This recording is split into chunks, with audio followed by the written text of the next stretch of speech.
Recording in progress.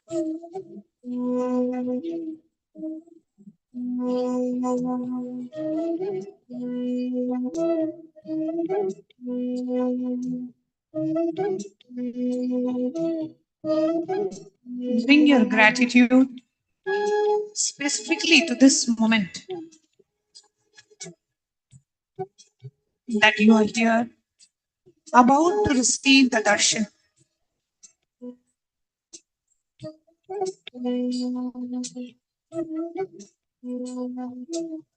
About to sit in the presence of the living avatar, the Paramavatara of Paramashiva. Do you understand what a rare privilege this is? What an ultimate blessing life has showered you with. Billions of souls on this planet, how many get to sit in this direct transmission of an incarnation?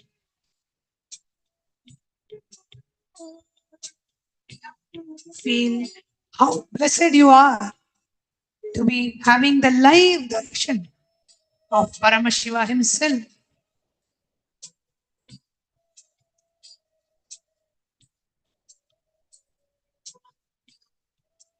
Let gratitude become not just a feeling, but your state. Let it soften every hardness in you. Let it crack open every wall inside you.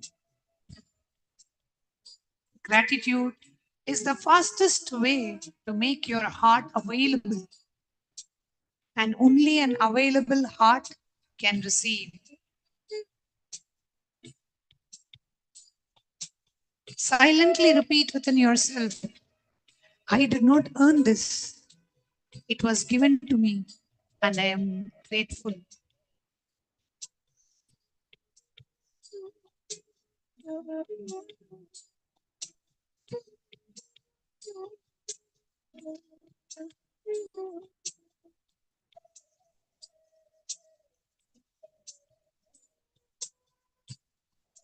See very clearly how blessed you are to be sitting in the live darshan at the Paramavatara of Paramashiva, the ultimate incarnation of Bhagavan Paramashiva, giving you the live darshan and the live transmission, coming all the way from Mahakailasa, descending into a human body and being there just for you. Do you understand what a rarest of the rare privilege you have been showered with? Billions of souls on this planet. How many get to sit in this direct transmission of an incarnation?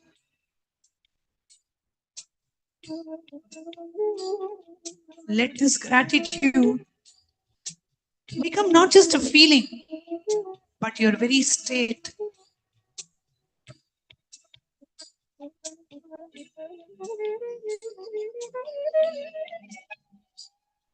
Silently repeat within yourself, I did not earn this. It was given, and I am grateful.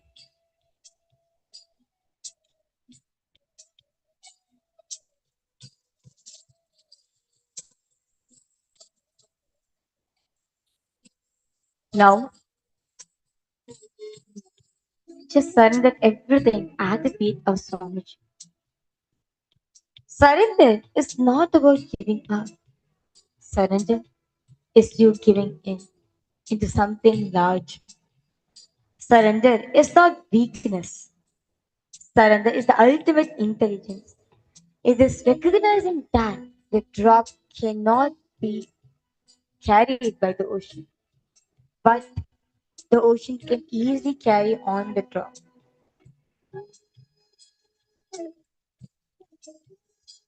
Realizing that the drop itself is an ocean, and the ocean is carrying the drop. Bring your awareness to the one thing that you're still holding on to. There is always something some worry, some agenda, some expectation. Something should happen in your life. Something should happen in the satsang. Maybe you came with a problem you desperately want solved. Maybe you came hoping for a specific experience. Maybe you're still trying to control how you appear, how you sit, whether you're doing it all right. Find that grip, that tension. It is a tension somewhere in your body, in your shoulders, in your jaw, in your belly. Now breathe into that grip, into that tension. And as you exhale, let it go. Not because you have to, but because you want, because you trust that what waits on the other side of you is far greater than anything you could ever produce, you could ever perceive. Repeat silently within yourself with full sincerity. I surrender all my problems at the divine lotus feet of my Guru.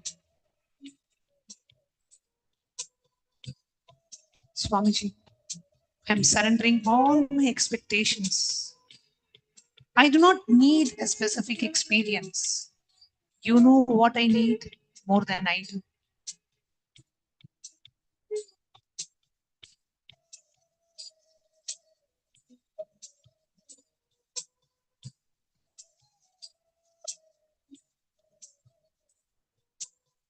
I surrender my identity. I do not need to be anyone right now. I am just the space. I am just the availability. I surrender, even my surrender. If I am doing it wrong, Swamiji, you please correct it. If I am pretending, you see through it. I hold nothing back. Feel the weight lifting. Feel the burden of you being a doer dissolving. You are not responsible for making anything happen. You are only responsible for showing up. The master, Swamiji, the supreme pontiff of Hinduism, does the rest.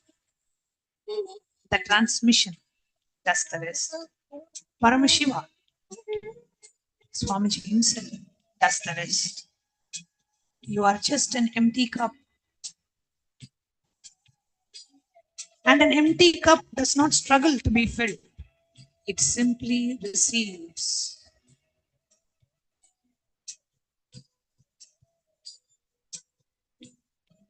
Now, come to the space of listening. Most of us hear the words, but few listen.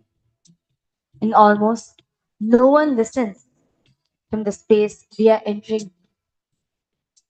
Ordinary listening is filtered. The mind is busy, comparing, judging, agreeing, disagreeing, relating everything back to itself. But this applies.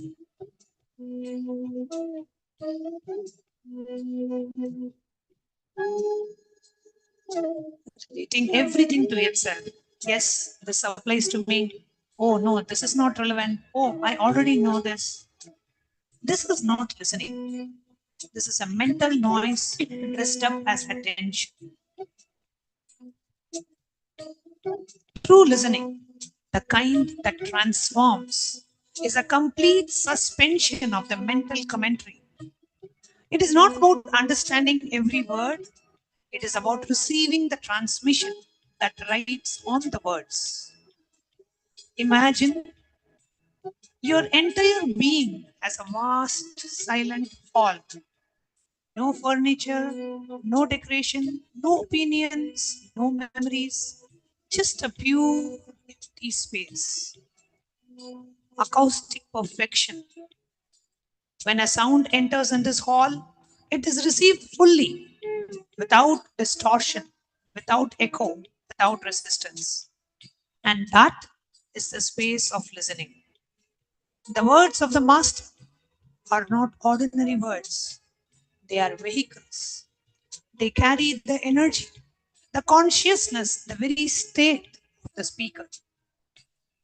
When Bhagavan speaks, he is not just giving us information.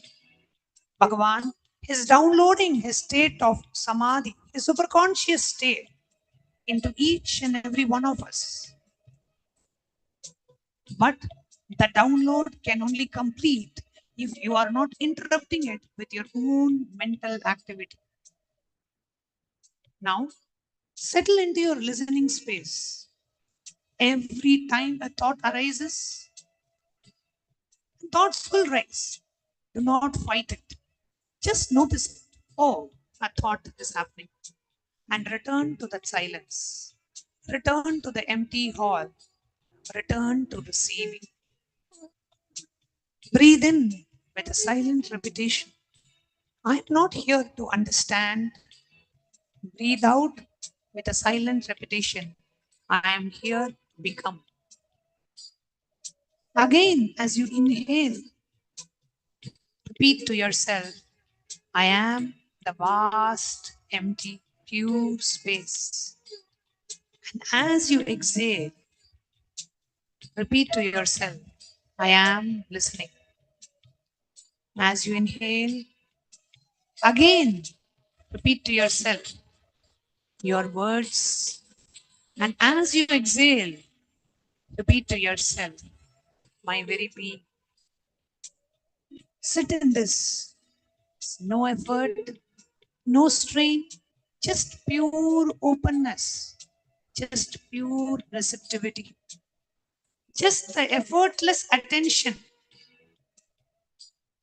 of a child gazing at a rose, not needing to analyze, not needing to respond, just drinking in.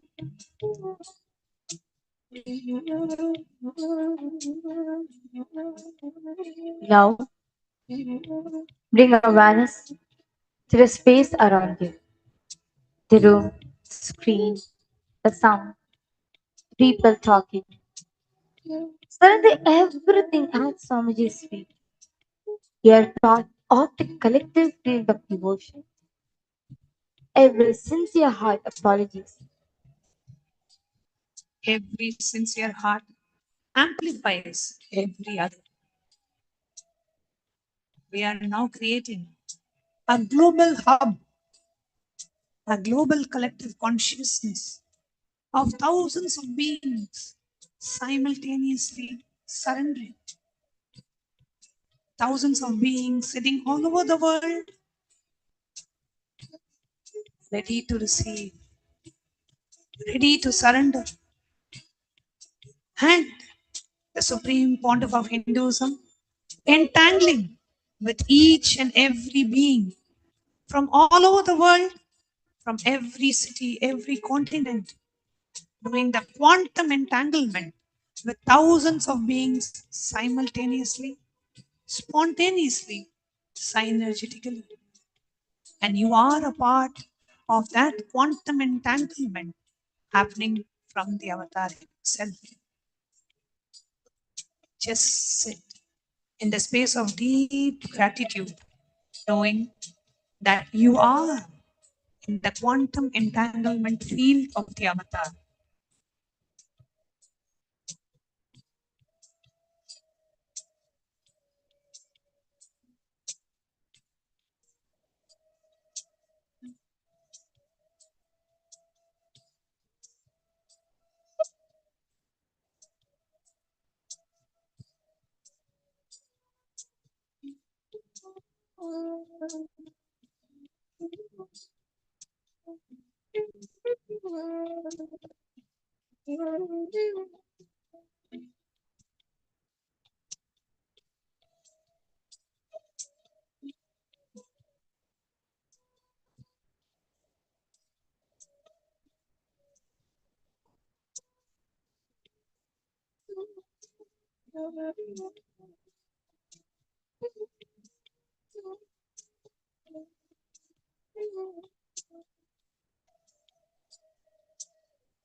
Just prepare your whole being with the space of gratitude.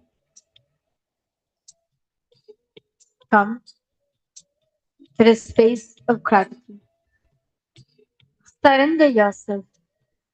Center yourself into the space of gratitude for every single thing that you have gotten in your life. For every single thing, be it your joy, your happiness, in every aspect, you ultimately being in the human form at the same time when Paramashivam has come down in a human form. The greatest of the greatest happening, rarest to see of your gratitude at Swamiji's feet, for Swamiji coming down for all of us, showering his immense love and compassion on all of us. As Adi Shankaracharya very beautifully states in Viveka Chudamani, the three most rarest things on this planet, Manushyatva, Mumukshitva, and Mahapurusha Samshaya. The rarest of the rarest things in this universe is Manushyatva, having a human body. Mumukshutva, the seeking, being awakened in you. And Mahapurusha Samshaya, having the nearness of an enlightened being. Here, each and every one of us here, we are all so blessed to have the rarest of the rarest in this universe, a human body,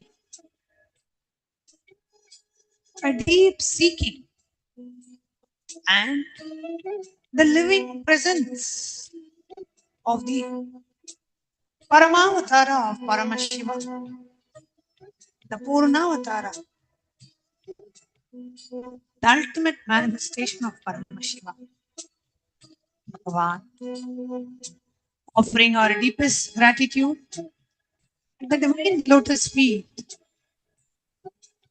of our beloved Bhagavan.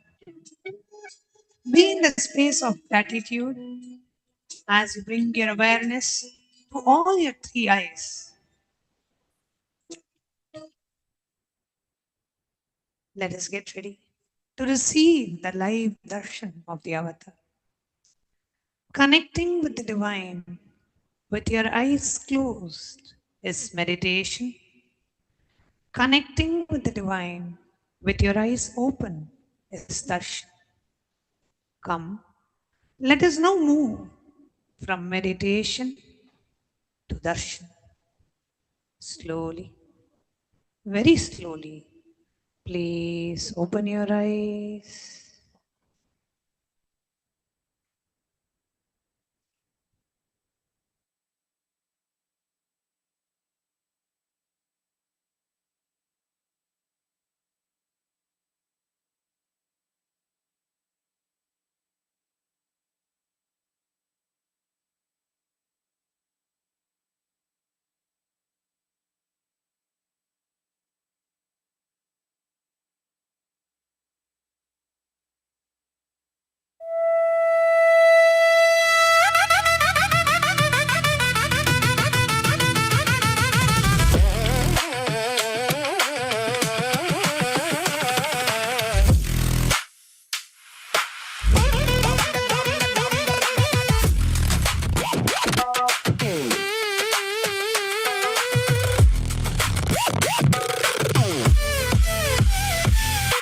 Nithyananda, என் ஈசனே, என்னுள் நிறைந்த நாதனே.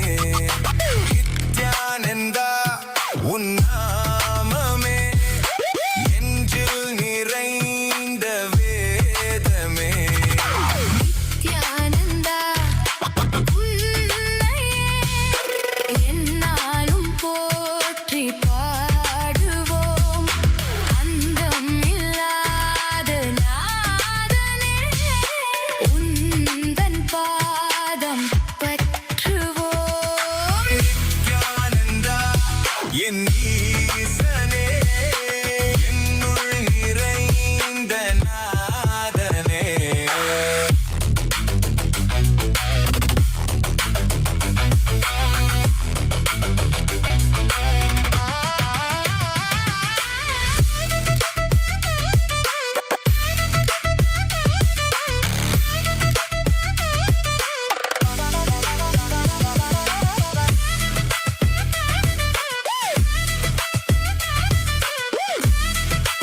பசானி சா நீ சகானி பா நீ தபமபா விண்ணையாளும் தேவன் நீ மண்ணையாளும் ஈசன் நீ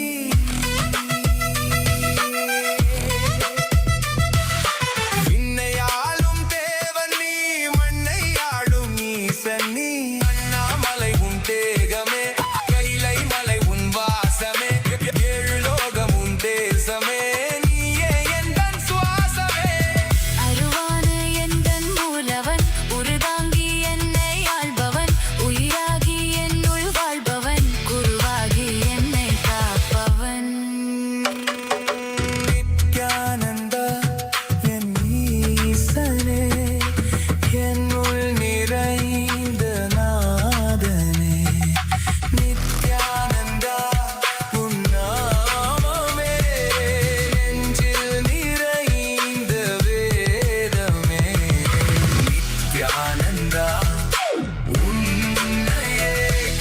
என்னாலும் போற்றி பாடுவோம் அந்தம் இல்லாத நாதனே உந்தன் பாதம் பற்றுவோம் நித்யானந்தா என் ஈசனே என்னுள் நிறைந்த நாதனே Nithyananda Nithyananda, Kailas welcomes you all to the Nityotsava celebrations.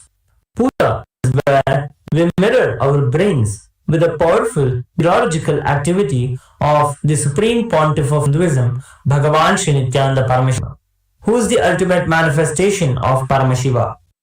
Here, in this auspicious moment of space-time, through this puja, we will access the higher vertical time zones.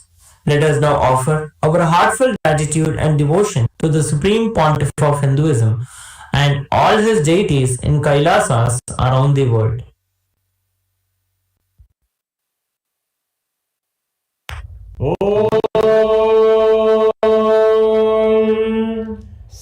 सहस्रदलपङ्कजे सकलशीतरश्मिप्रभं वराभयकराम्बुजं विमलगन्धपुष्पाम्बरम् प्रसन्नवदने क्षणं सकलदेवतारूपिणं स्मरेत् शिरसि हंसकं तदभिधानपूर्वं कुरुम् अथ धूपः ॐ धूरसि धूर्वधूर्वन्दं धूर्वदन्योऽस्मान् धूर्वदितं धूर्वयं वयं धूर्वामस्तु देवानामसि सस्मितमन्वप्रितमं ज्येष्ठतमं मन्यतमं देवौतममृतमसि अविन्दानं त्रियुग्मस्वमाह्वाः विद्यस्य स्वचक्षुषा प्रेक्ष्येर्मा संविक्ता मात्वारिकं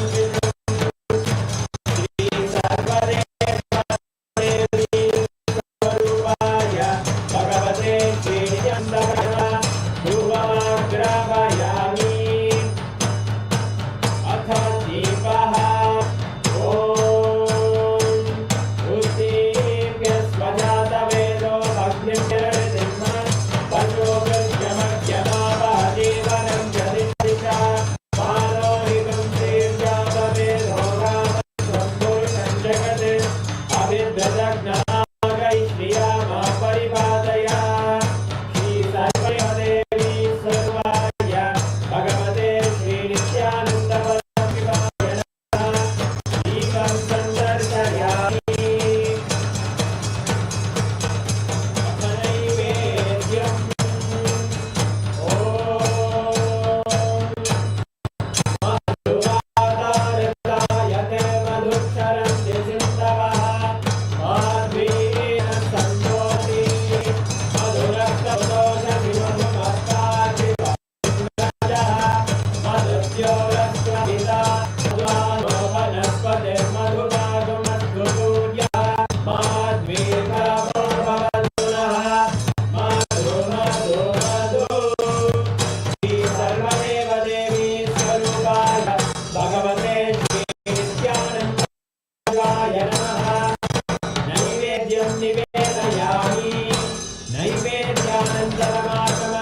दशावताराय ज्योतिस्संभस्वरूपिणे श्रीकैलासप्रधानाय नित्यानन्दाय मङ्गलम् तत्त्वज्ञानप्रदाताय नित्यानन्देश्वररूपिणे श्रीकैलासप्रधानाय नित्यानन्दाय मङ्गलम् मूलप्रकृतिरूपाय परमशिवशक्तिस्वरूपिणे श्रीकैलासप्रधानाय नित्यानन्दाय मङ्गलम् दण्डत्रिशूलहस्ताय कालकालस्वरूपिणे श्रीकैलासप्रधानाय नित्यानन्दाय मङ्गलम् आदिपूज्याय देवाय सकृत्पूर्णत्वरूपिणे श्रीकैलासप्रधानाय नित्यानन्दाय मङ्गलम् सर्वाभयविनाशकाय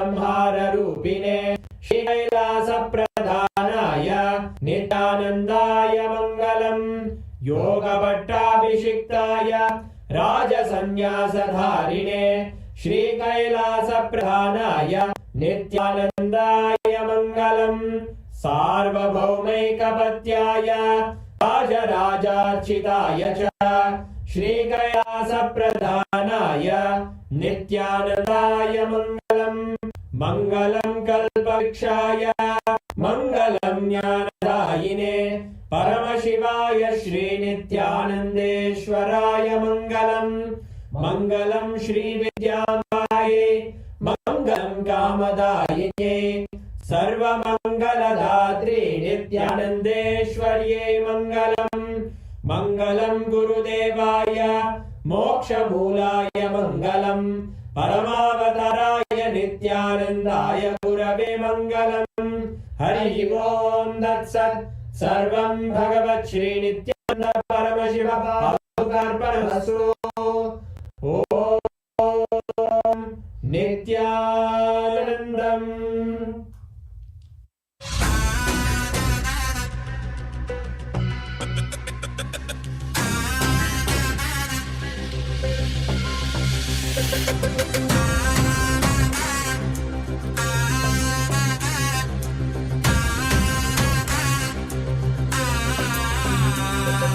शिवाय नमः उपायं तरुं विडाद विडை தொடாது விடும் शिवाय नमः उपायं तरुं विडाद விடை தொடாது விடும் பற்றாய் நினைந்து பற்றும் எவருக்கும் பாதை காட்டுவாய் சிவனே நிம்மதி வாழ்வில் நித்தமும் தந்திட கைலை கொண்ட சிவனே சித்தர் பூமியை பக்தர் நெஞ்சினை சிவமயமாக்கும் நித்யானந்தனே கலியுகத்திலே மாயையாவையும் நீக்கிய அருளும் நித்யானந்தனே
சிவனே கனலே சிவனே மணலே சிவனே காற்றே சிவனே கடலே சிவனே அருளே சிவனே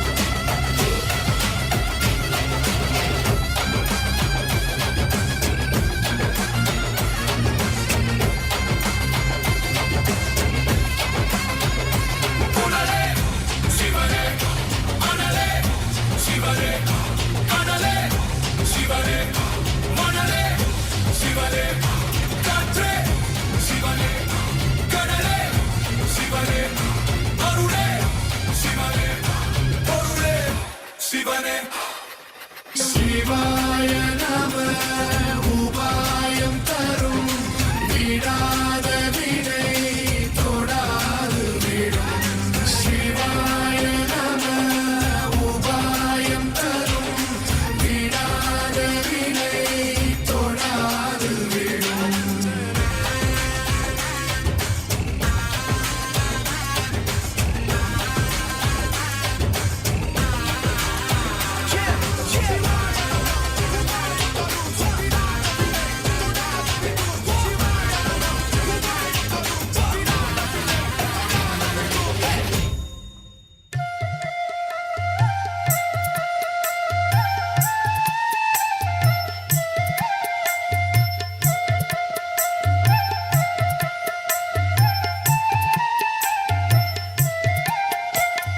ஆயர்குல மன்னன் இங்கே வந்தாச்சு நல்ல தியானம் தர நித்தியன் என்று ஆயாச்சு ஆயர்குல மன்னன் இங்கே வந்தாச்சு நல்ல தியானம் தர நித்தியன் என்று ஆயாச்சு ஆறுமுகன் தந்தை இங்கே வந்தாச்சு ஆறுமுகன் தந்தை இங்கே வந்தாச்சு அடநாலு முகனும் நாரணனும் சேர்ந்தாச்சு சேர்ந்தாச்சு ஆயர்குல மன்னன் இங்கே வந்தாச்சு நல்ல தியானம் தர நித்தியன் என்று ஆயாச்சு ஆறுமுகன் தந்தை இங்கே வந்தாச்சு ஆறுமுகன் தந்தை இங்கே வந்தாச்சு அடநாலு முகனும் நாரணனும் சேர்ந்தாச்சு சேர்ந்தாச்சு ஆயர்குல மன்னன் இங்கே வந்தாச்சு நல்ல தியானம் தர நித்தியன் என்று ஆயாச்சு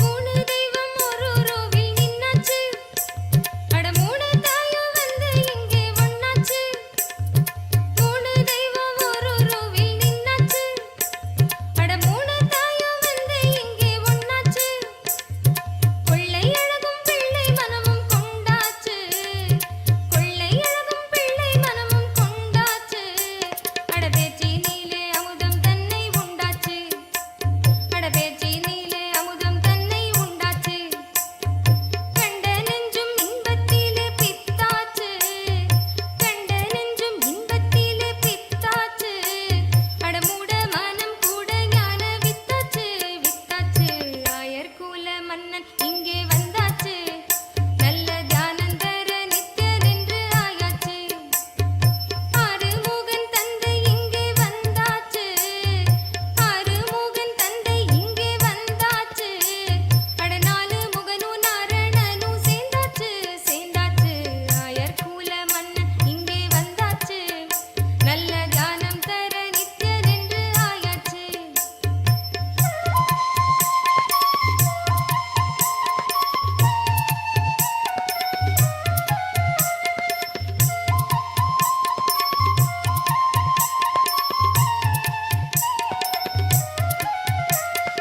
ஏகமின்று மாயையாலே ரெண்டாச்சு அட ஞானத்திலே மாயை எல்லாம் வென்றாச்சு ஏகமின்று மாயையாலே ரெண்டாச்சு அட ஞானத்திலே மாயை எல்லாம் வென்றாச்சு மூணு தமிழ் நாலு வேதம் உண்டாச்சு மூணு தமிழ் நாலு வேதம் உண்டாச்சு அட பாதம் பெற்ற வேதம் கடந்து நின்றாச்சு அட பாதம் பெற்ற வேதம் கடந்து நின்றாச்சு எட்டு திசையும் ஒன்று சேரக் கண்டாச்சு ஒன்பது ரத்தினமும் சிரிப்பு ஆயாச்சு பத்து பதிகம் நீயும் பாட கேட்டாச்சு பத்து பதிகம் நீயும் பாட கேட்டாச்சு ஆனந்தம் தேடி சொர்க்கபுரியும் நித்தியபுரிக்கு வந்தாச்சு ஆயர்குல மன்னன் இங்கே வந்தாச்சு நல்ல தியானம் தர நித்தியன் என்று ஆயாச்சு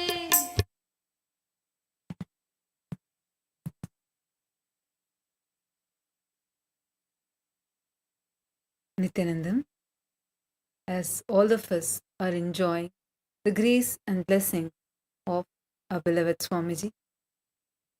Swamiji, out of his extreme compassion to all of us, is continuously available to us accessible to us through various different digital media platforms. And today, we're going to be walking all of you through a few of them, through which you can directly post your prayers and receive the grace and blessings from Swamiji. Kailasa's digital nation is the largest in the world, with over 1 billion lives enriched and enriched. Since 2006, before social media even became a trend, the Supreme Pontiff of Hinduism spearheaded simple enriching through the digital platforms to reach the international audience. And today, Kailasa stands as the largest digital nation in the world with over 11,500 digital media assets available in over 108 languages in 150 regions of the world. Now, we will walk you through a few platforms through which you can directly connect with Swamiji, posting your prayers and receiving the direct boons, blessings, and getting showered from Swamiji.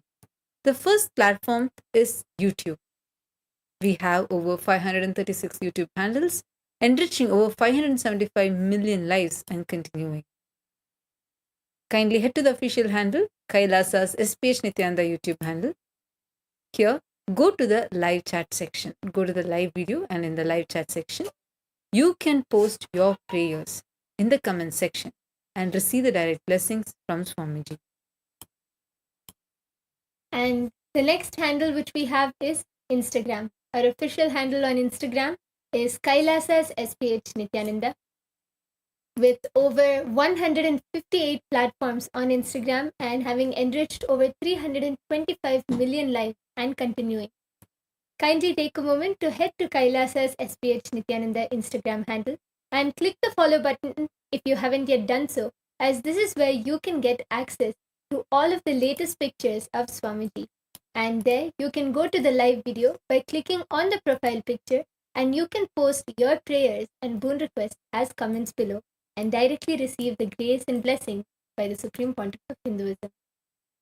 The next handle is Kailasa's SPH Nithyananda Paramashivam on X. Take a moment and head to this handle, which is formerly known as Twitter, and make sure to hit that follow button. Go to the topmost pinned tweet, and as a reply to the pinned tweet, using the hashtag #AskTheAvatar, you can post your prayers and receive the direct blessings from Swamiji. The next handle is Facebook. Our official Facebook page is Kailasa's SPH JGM Nithyananda Paramashivam, with over 1,156 platforms on Facebook and having enriched over 425 million lives and continuing. We request all of the viewers to take a moment and head to Kailasa's SPH JGM Nithyananda Paramashivam Facebook page, and you can click the follow button and go to the live video, and you can post your prayers and boon requests in the live comments below and receive the grace from Swamiji. Now, we will be entering into the Kailasa's parliamentary voting.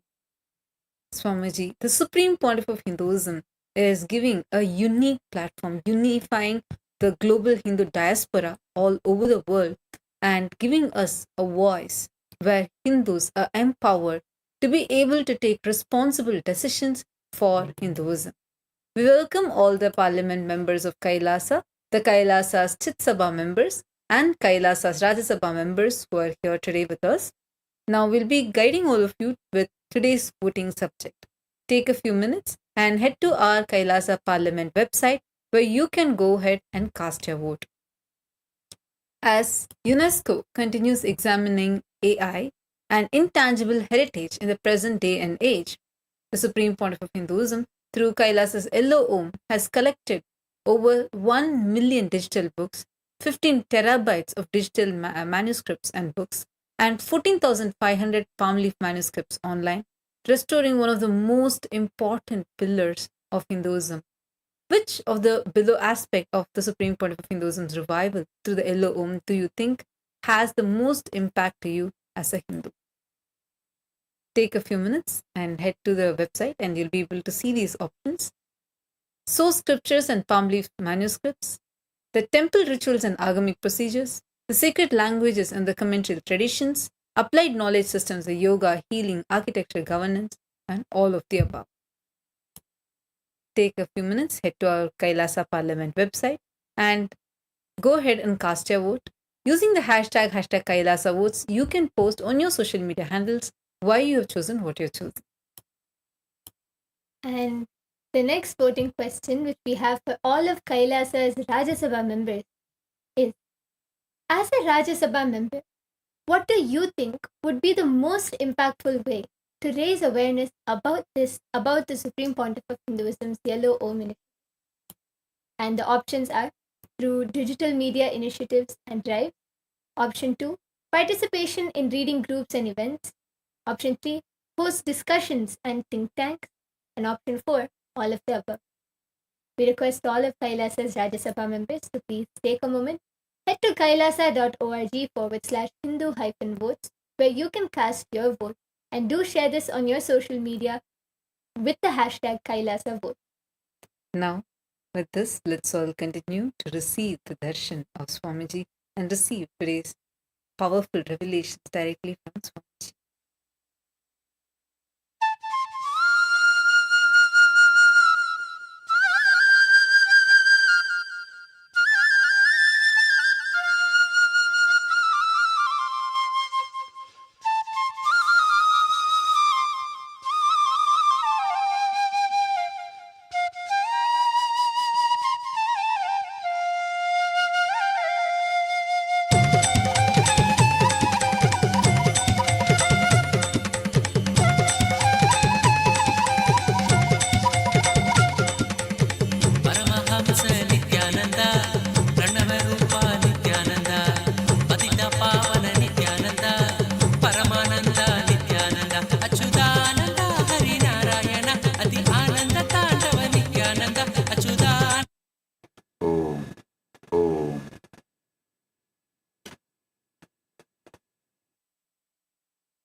Simultaneously, without any contradiction.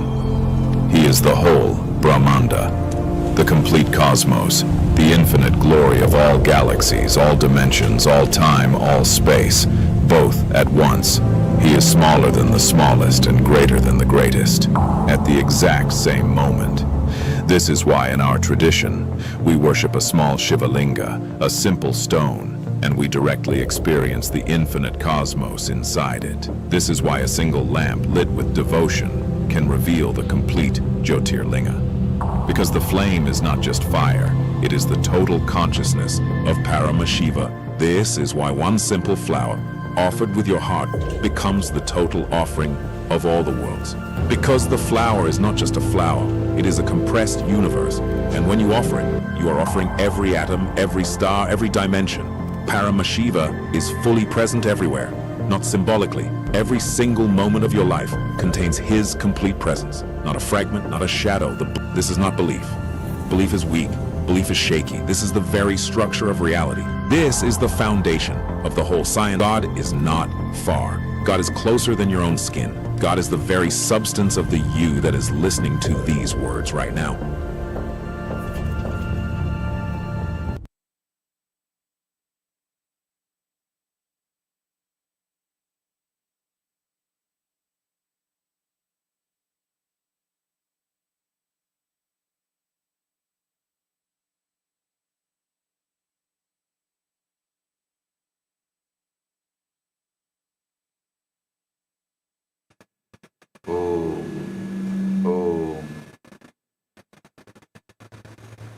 As the ultimate manifestation of Paramashiva, Gangadhara Murti, Ganga Visarjana Murti, I bless you all with Paramadvaita.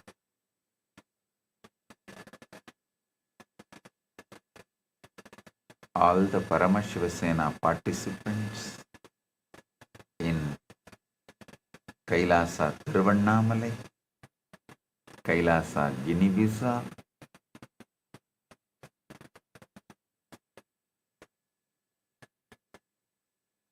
and all the Chit Sabha members, Raj Sabha members, and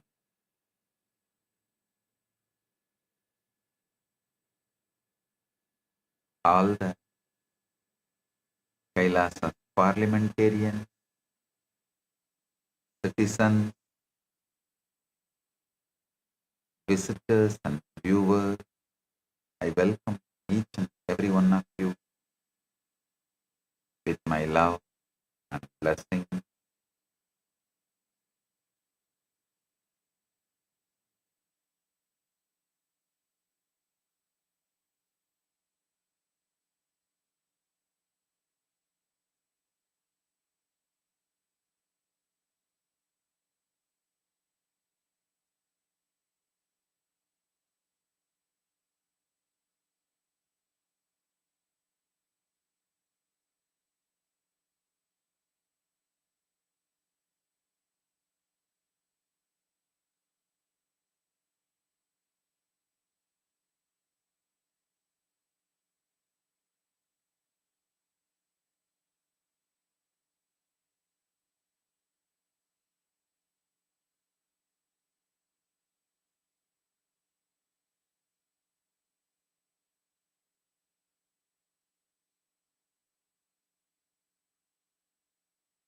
Nithyananda, Papa Samhara Nithyananda, Guruvayur Pura Nithyananda, Sri Hari Krishna Nithyananda, Paramatma Gurudeva, Papa Nivarana Deva, Paramatma Gurudeva, Papa Nivarana Deva, Nithyananda, Nithyananda, Nithyananda, Nithyananda, Nithyananda, Nithyananda, Nithyananda, Nithyananda, Nithyananda, Nithyananda, Nithyananda, Nithyananda, Nithyananda,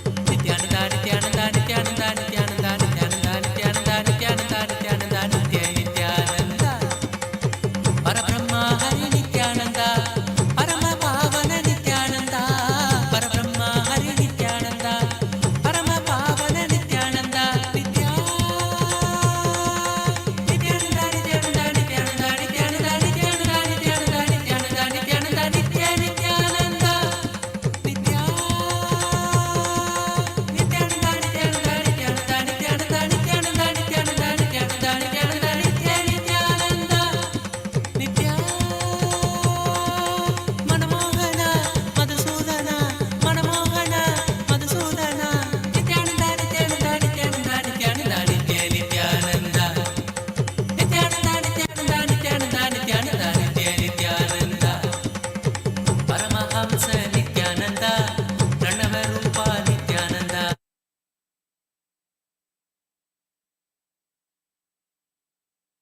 Paramashiva, direct message from Maha Kailasa. Listen,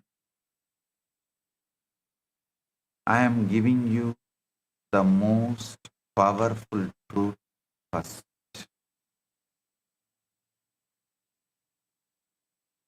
Today, I am going to initiate this truth directly as an experience to you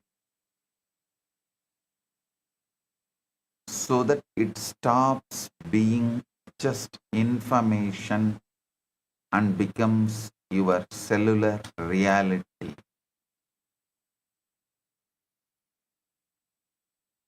When I say the universe is holographic, what does it actually mean for you right now, in this very moment? It means the entire universe, which is Paramashiva himself, not part of him, not a symbol of him, but Paramashiva in his complete, undivided, undiminished, absolute totality is available to you in every single moment of your life exactly as he is. Listen.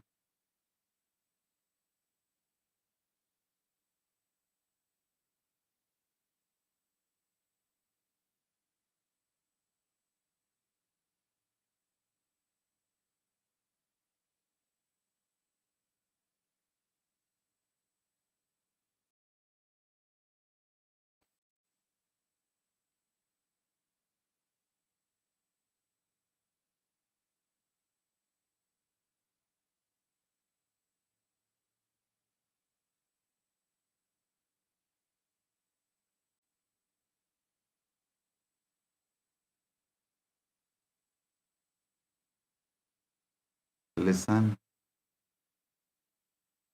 You do not need to do something special. You do not need to go to some special place.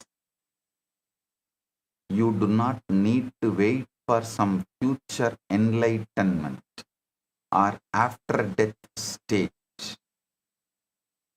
You can experience Paramashiva as he is here and now in this very breath, in this very heartbeat, in this very experience that is already happening within you. This is not a philosophy to think about. This is not an inspiration to feel good for a few minutes.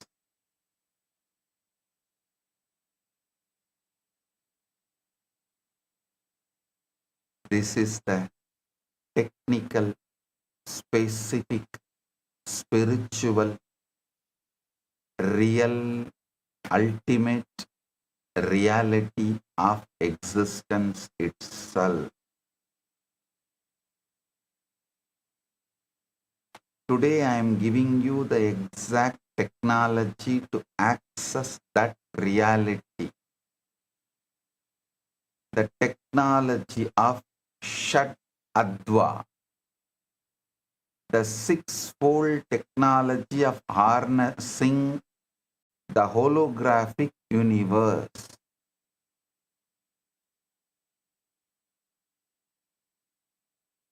A small story. The king and the precious gem.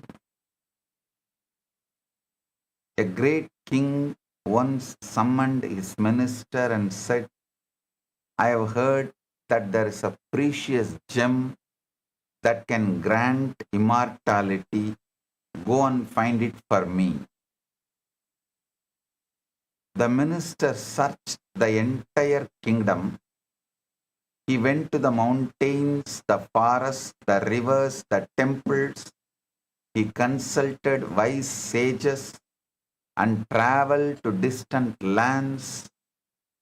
After many years, he returned empty-handed. The minister said, "Your Majesty, I have searched everywhere. I could not find the gem." The king sighed deeply. Just then, king's young daughter walked into the court. She was holding a beautiful gem in her hand, playing with it. She said, "Father, why are you so sad? Look at this beautiful stone I found in your own garden." The king looked at the gem. It was exactly the gem of immortality he had been seeking. It had been in his own garden all along, right outside his palace door. The minister fell at the king's feet. "Your Majesty, forgive me. I searched the whole world, but I forgot to look where I was standing. I searched for God everywhere, then realized he was hiding in plain sight, laughing at my GPS." Just as the king's gem was in his own garden, right outside his palace door, in the most obvious place, Paramashiva is in this very moment, in this very breath, in your own heart. The minister searched mountains, forests, rivers, and temples.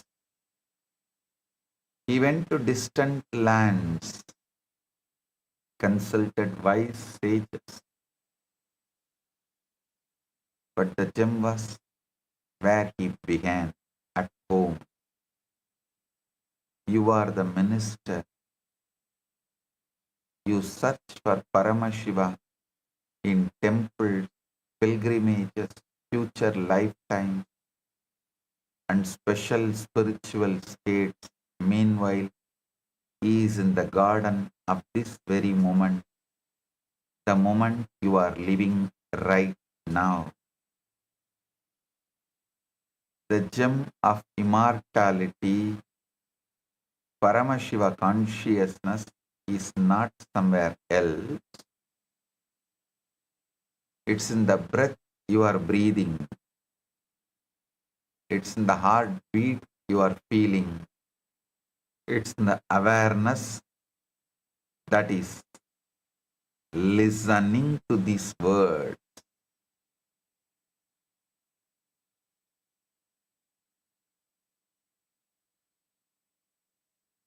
Paramashiva प्रत्येक क्षण में पूर्ण रूप से विद्यमान है तथा षट अत्व वह दिव्य तकनीक है जिसके द्वारा इन्हें प्रत्यक्ष रूप से साक्षात किया जा सकता है।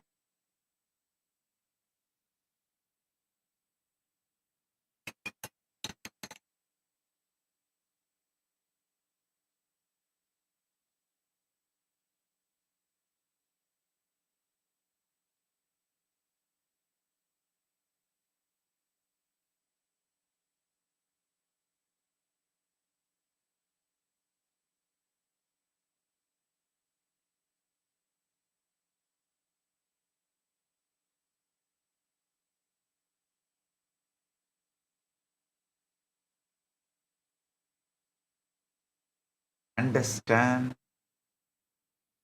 the foundational revolutionary declaration of Sanatana Hindu Dharma. God is not just kept somewhere out there in the cosmos alone, distant and unreachable until after death, which is what so many other traditions teach. Our Sanatana Hindu Dharma declares something completely different, something infinitely more intimate. Paramashiva is described as the very source, the subtle in the subtlest, more intimate than your own breath, smaller than the smallest particle, and simultaneously he is the whole Brahmanda, the complete cosmos in all its gigantic infinite glory. Anoraniyan Mahato Mahiyan. He is smaller than the smallest and greater than the greatest, both at once without any contradiction. That is why in our tradition we worship a small Shivalinga and directly experience the infinite cosmos. This is why one single lamp can reveal the complete Jyotirlinga.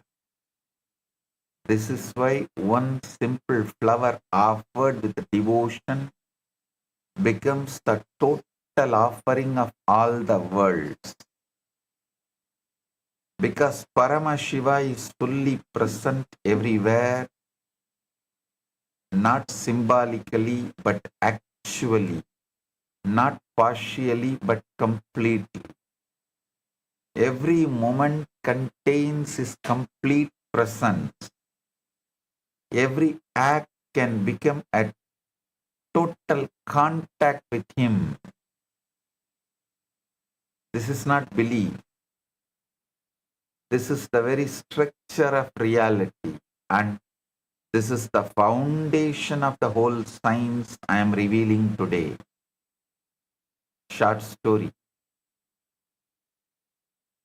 There was once a humble sculptor who made beautiful idols for temples. He would take a simple stone and chisel away everything that was not the form of the God being revealed. One day, a wealthy man came to him and said, I want the most beautiful idol of Shiva. I'll pay you 1,000 gold coins. The sculptor began his work.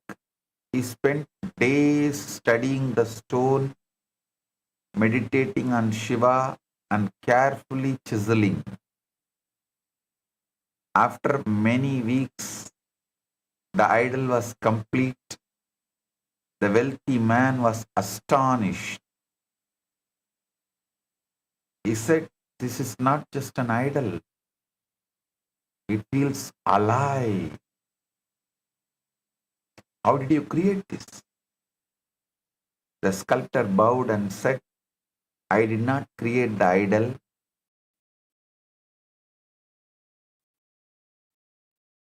I simply removed that was not the stone. The wealthy man wept, and Shiva is everywhere. Sculptor said, not everywhere as a distant concept. Shiva is the stone, Shiva is the chisel, Shiva is my hands, Shiva is your eyes seeing this idol, Shiva is this moment. I just helped you to see what was always there.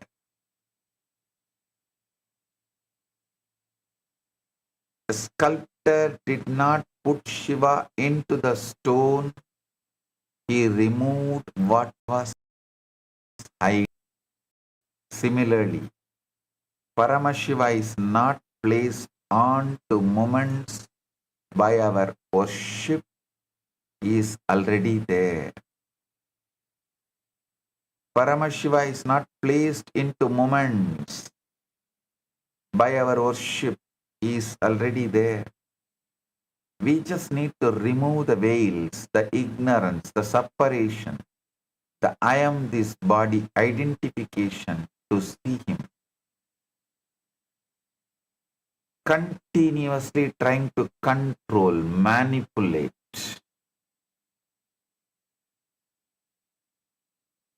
Drop that. You are the sculptor. Your life is the stone. Your sadhana, your awareness, your devotion, these are the chisels. You don't create Paramashiva. You don't bring him into the existence. You simply think that is not him and he is revealed.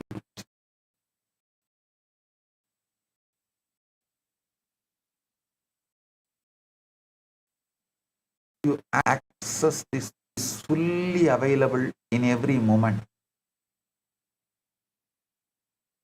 This is described in Tantraloka by Abhinava Gupta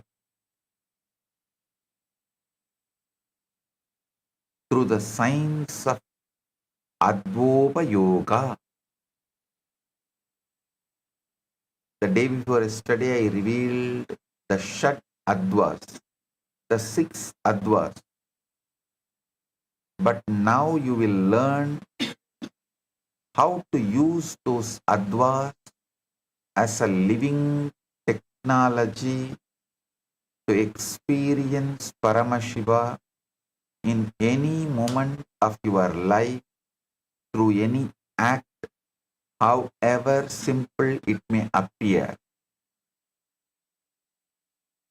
Tantraloka Abhinava Gupta says, Adva Kramena Yadavye Pade Sampatti Karaname Hedunam Bhoga Bhogatva Aprabuddhanam Chayat Chayat. Aprabuddhanam Chaya Jayat. That's the key word. The word Adva, meaning path, stands for the means by making use of which the aspirant attains the end, which lies in getting the object of enjoyment by the dualist and getting assimilated to Shiva by the wise. Listen. Listen to this. The path stands for the means by making use of which aspirant attains the end, which lies in the getting the object of enjoyment by the dualist and getting assimilated to Shiva by the wise. Actually, it means you can achieve either Dharmartha Kama or Moksha, anything you want. But the path is this. Tatra Kriya Shastram Yat Tasya Kalat Pudiryate Varna Mantra Patashrayena Shadatva Samsrudame. That Adva is characterized as related with time, which reflects action. In this context, there emerge clearly 3 kinds of path depending on letter, mantra and word.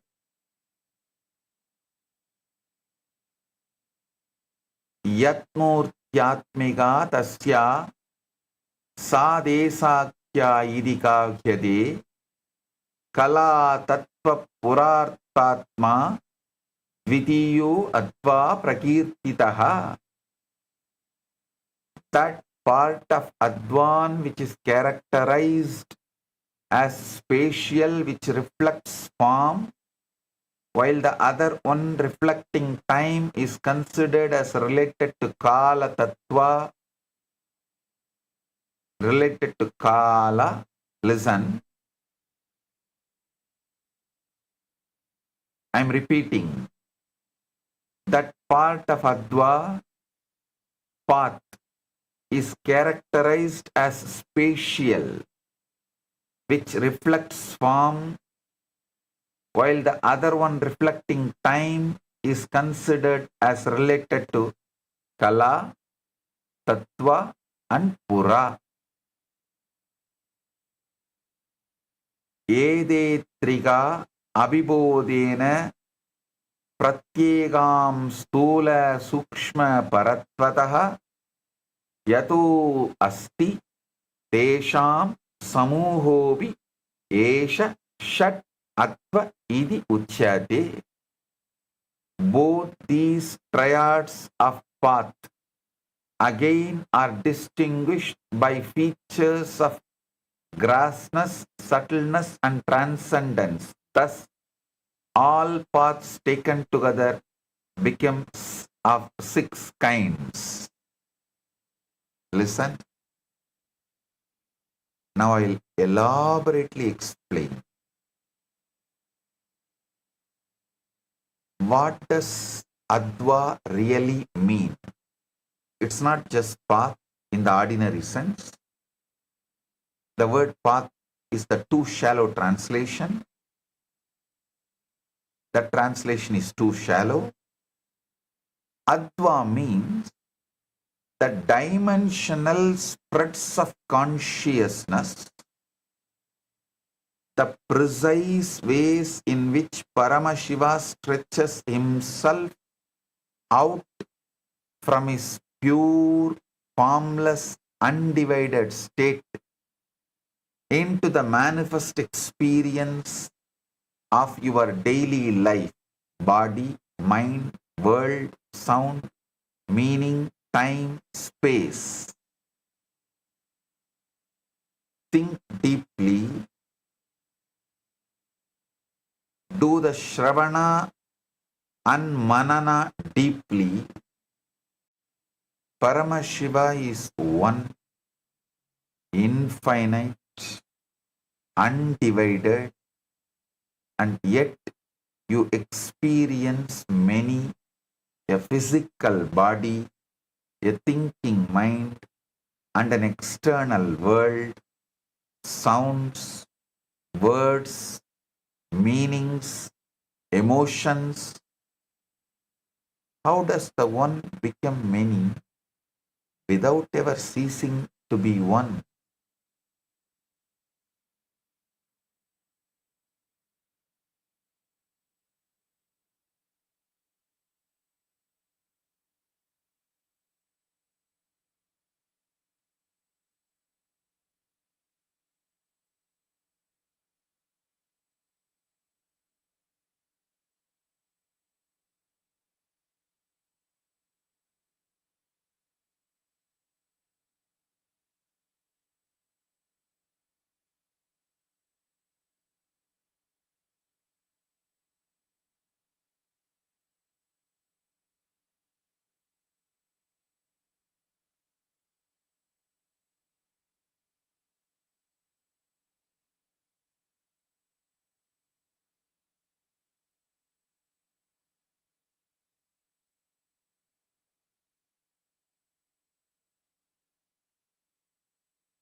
Listen.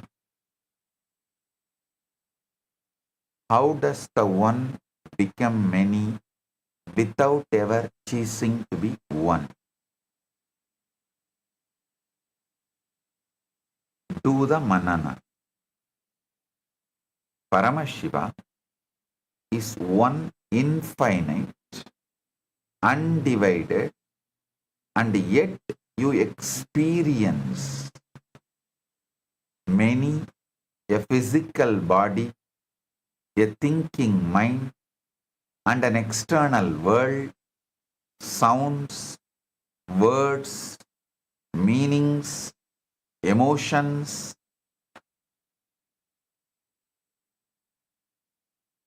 How does one become many without ever ceasing to be one? That is exactly what the science of Adva explains. Each Adva is one complete layer of how infinite encodes itself into the finite without losing its infinity. Advopayoga means using these very layers as a reverse engineering technology to decode any experience, any thought, any sensation, any act back to its source, which is Paramashiva. The 12th chapter in Tantraloka gives the exact scriptural authority when it declares the whole Adva is present in consciousness, in the body, in the prana, in the nadis, and in outer objects, and that the whole form appears everywhere.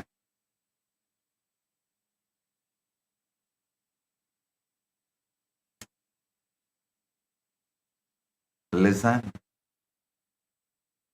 Small story.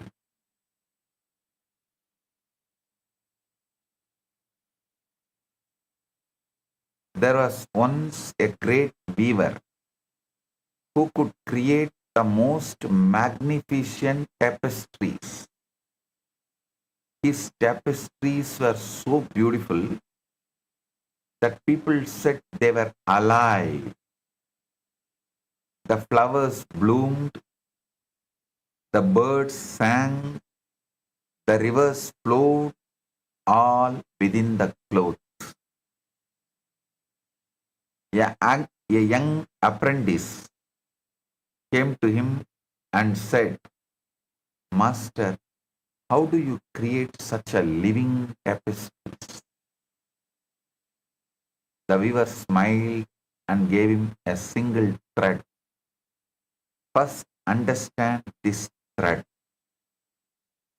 He said, "Everything in the tapestry, the flowers, the birds, the river, the mountain, is made of this same thread.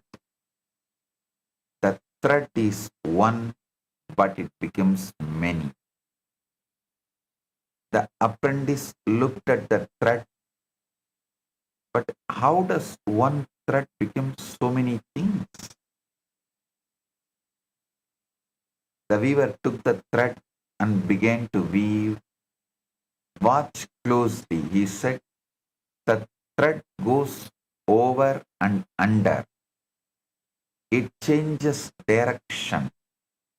It makes loops. It tightens. It loosens.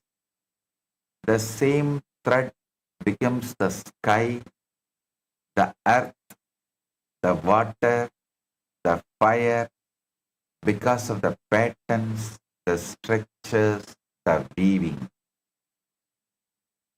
The thread is one. It never stops being thread. It is not diluted.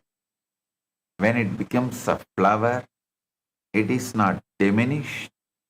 When it becomes a bird, the thread is fully thread in every part of the tapestry.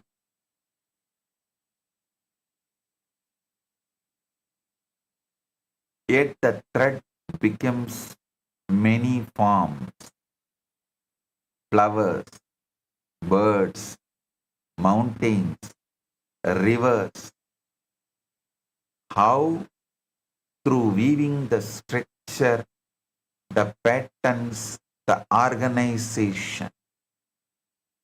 This is exactly how consciousness, Paramashiva, becomes the universe. Varna means pure sound, is the raw thread. Pure consciousness. Mantra is the weaving pattern, the structure that gives form. Pada is the meaning of the pattern, what the weave represents. Kala is the tension of the thread, the power, the energy. Tattva is the material of the thread, the substance, the principles. Bhuvana is the entire tapestry, the world, the experience. But remember, the thread is still thread. It has not become something else. The flower is thread, the bird is thread, the mountain is thread. Similarly, every moment is consciousness. Every experience is Paramashiva. Forms change, but the substance remains the same.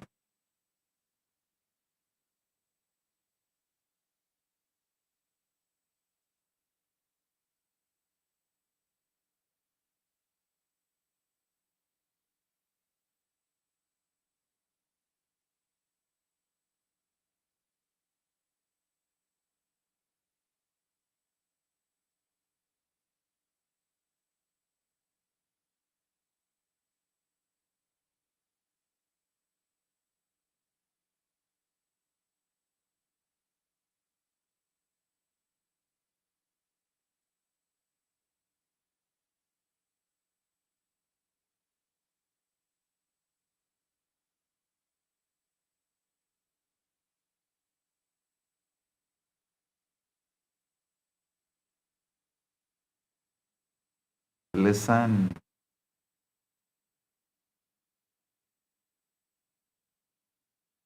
Listen intensely.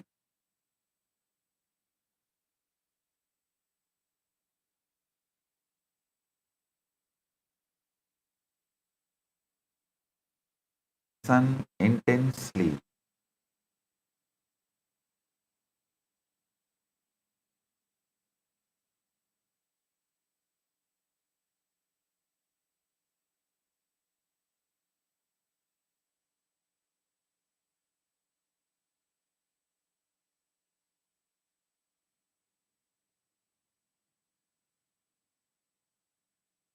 Listen intensely. There are exactly 6 advas divided into two sides that cover the entirety of existence. Vachaka side, subjective. Sound side, Vachya side, objective. Manifestation side. Each one is a precise gear in the cosmic mechanism. On the Vachaka side, the first is Varna, the individual letters, the seed sounds. The 50 Sanskrit letters are not just language, they are the 50 living Shaktis of Paramashiva. The very powers of cosmic intelligence from which all sound and all reality emerge. Second is mantra. Not mere repetitive chanting, living vibrational codes,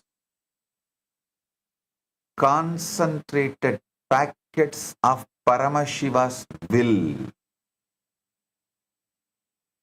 that when alive vibrate your very being. Third is Pada, words and their inner meanings, the structured understanding that bridges the formless and the formed, so that every word carries a whole world and every meaning creates a reality. On the Vachya side, fourth is Kala.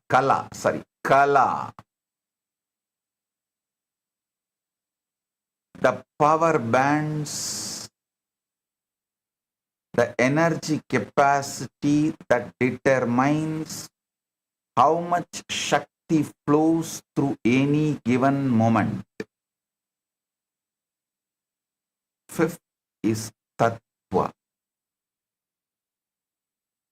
the building blocks, the 36 principles of pure Shiva down to earth element, so that every experience you have is literally built from these tattvas, each tattva being Paramashiva expressing as a specific principle.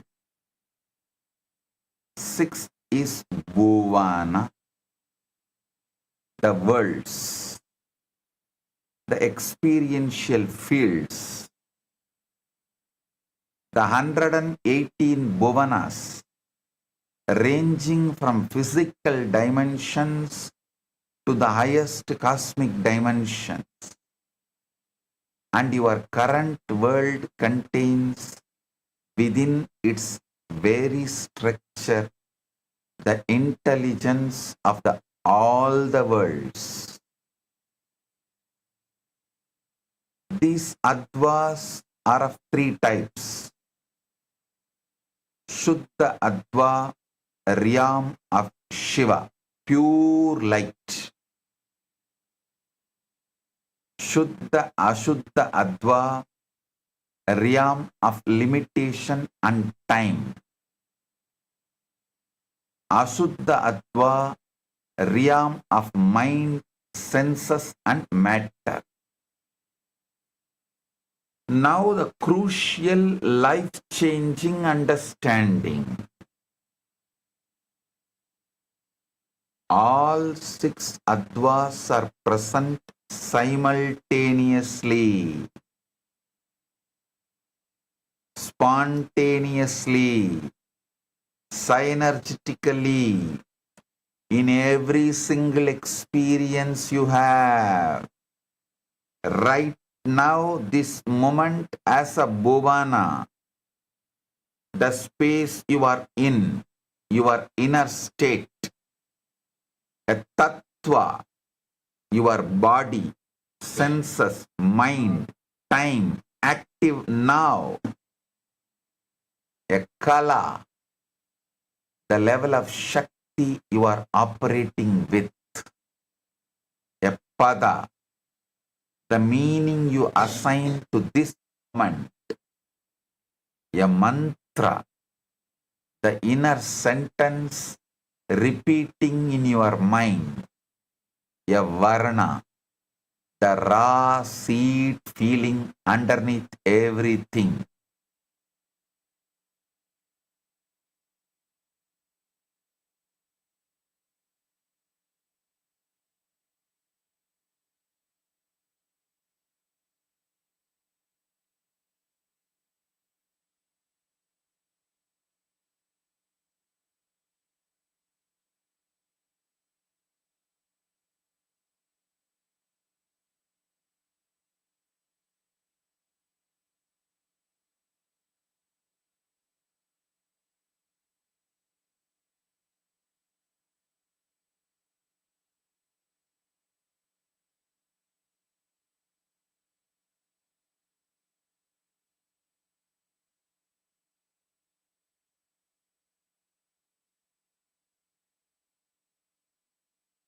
Listen carefully. A varna, raw seed peeling underneath everything.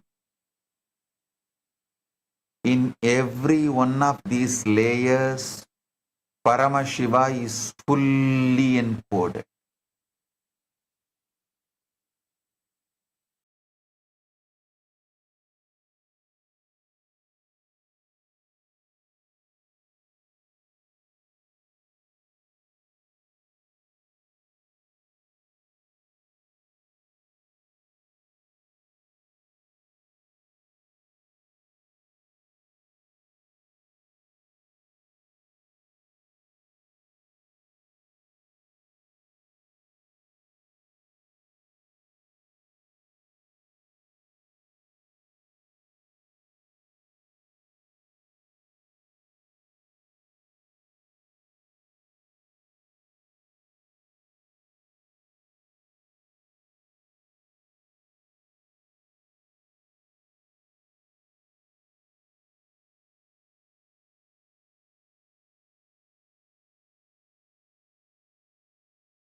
The student played each string individually, one at a time, over and over. The sound was good, but something was missing. The musician said, "Now play them all together in harmony." The student tried, but the music was chaotic and discordant.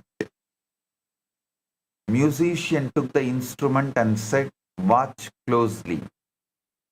He placed his fingers on all 6 strings, not to stop them, but to guide them. He strummed, and the most harmonious celestial music filled the hall. The student asked, "How did you do that?" "I could only make one sound at a time." The musician smiled. "You were thinking of the string as separate. I know they're all part of one instrument, and I am playing the instrument, not the strings. The strings play together because I am one with the instrument." A beginner thinks, "I must master each string separately." But the master knows strings are not separate, they are one instrument. Similarly, the beginner thinks, "I must understand Varna, then Mantra, then Pada, then Kala, then Tattva, then Bhuvana separately." No,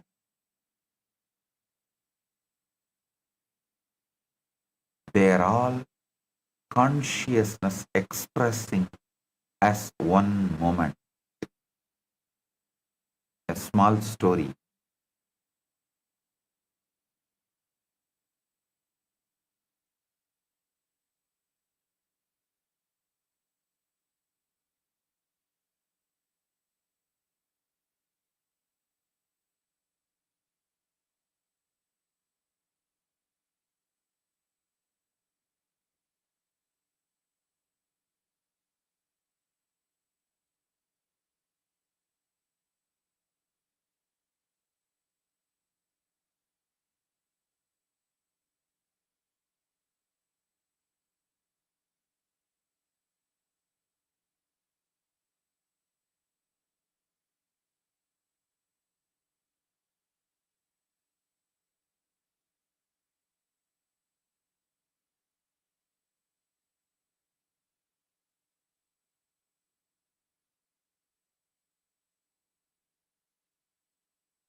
Listen.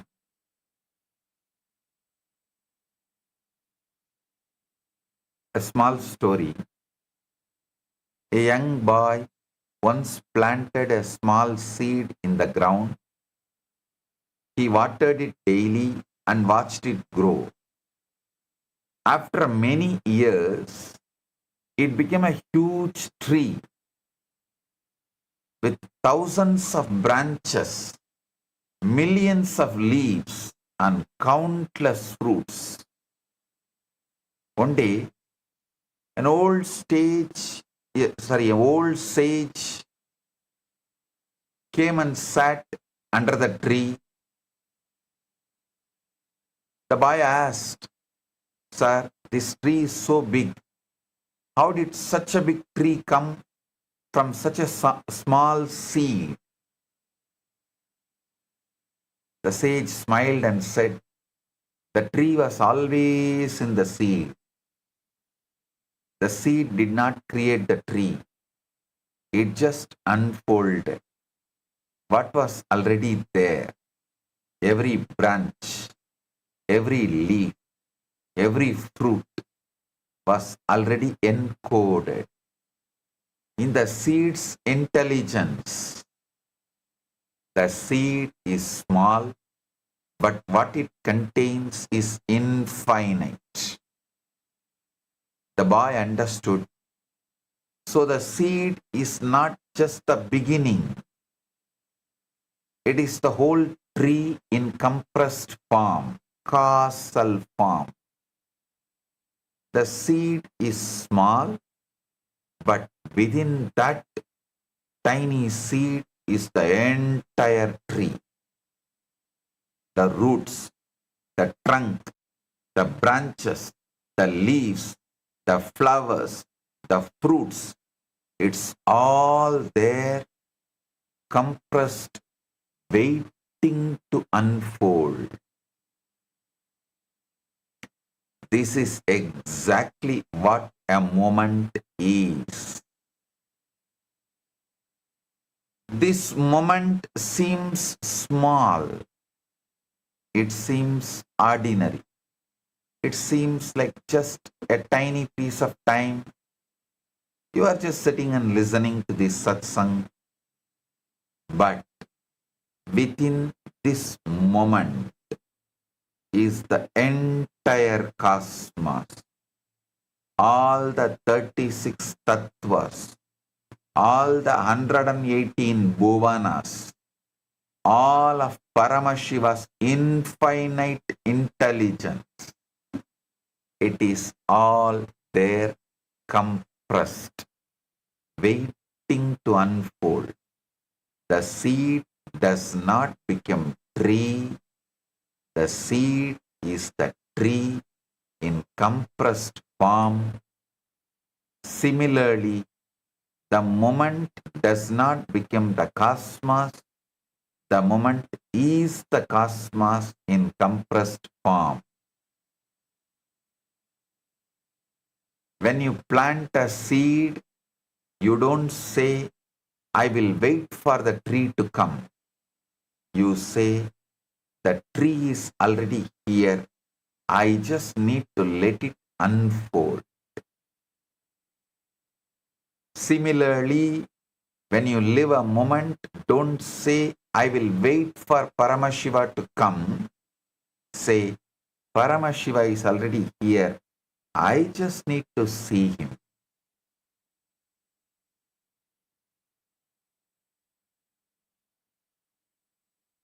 I am expanding the same core truth from Advik angle, from the angle of the Advas. Every moment, your life is a compressed cosmos. This is not poetry. It is the direct technical consequence of 6 Advas operating simultaneously in everything you experience. In this very moment, while you are listening to these words, the bhuvana of this gathering and your inner space is active. The tattvas of sound, mind, intellect and body are structured. The kala that lets you grasp this knowledge is flowing. The pada, I am receiving Paramashiva's message, is forming meaning. The mantra of some subtle inner vibration is repeating.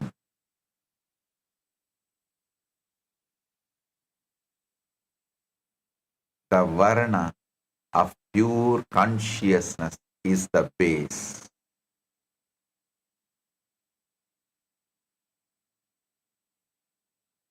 And Paramashiva, complete, is encoded in all 6 layers at once.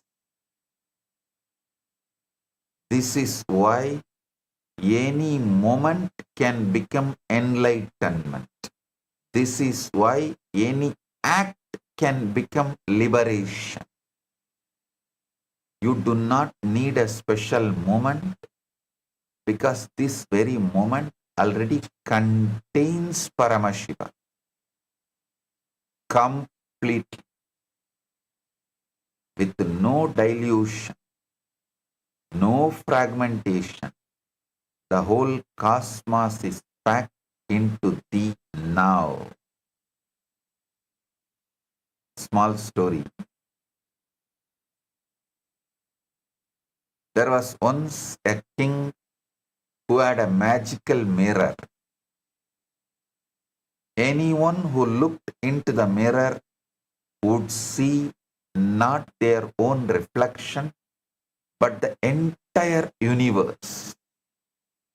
Stars, galaxies, planets, all of it. One day a scientist came to study the mirror. He examined it from every angle. He measured its thickness. He analyzed its composition. He wrote a 1,000-page report on the mirror's properties. Finally, the king asked him, "Great scientist, what have you learned about the mirror?" The scientist said, "I have learned that it's perfectly smooth, perfectly flat, and perfectly reflective.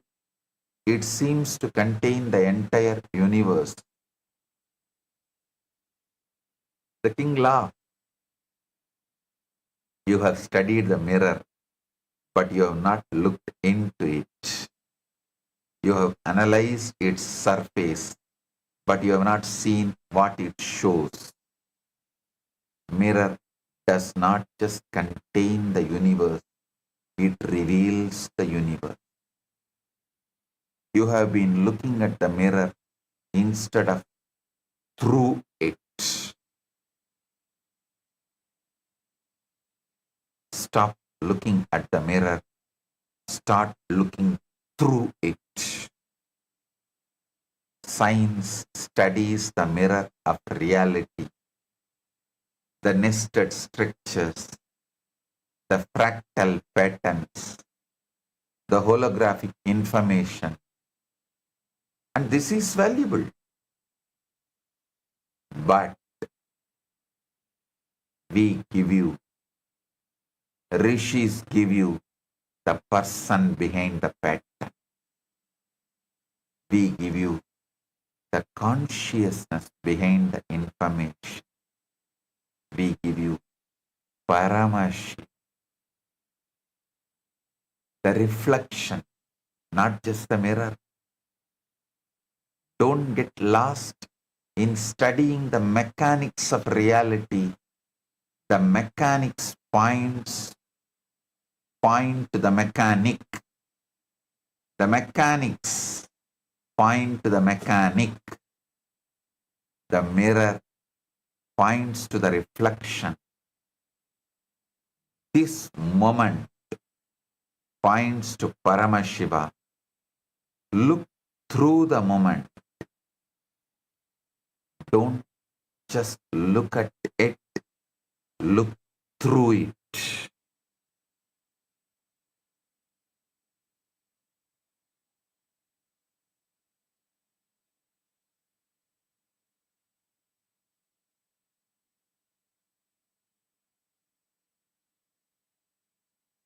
Listen carefully. Modern science is now catching up to the cosmic truth that Paramashiva has already revealed. But they only see the pattern. I am giving you the intelligence behind the pattern, the living consciousness behind the mathematics. Science says reality is nested. Electron around nucleus, planet around sun, solar system around galaxy. The same hierarchical pattern repeats at every scale. But science cannot tell you who is creating this nesting.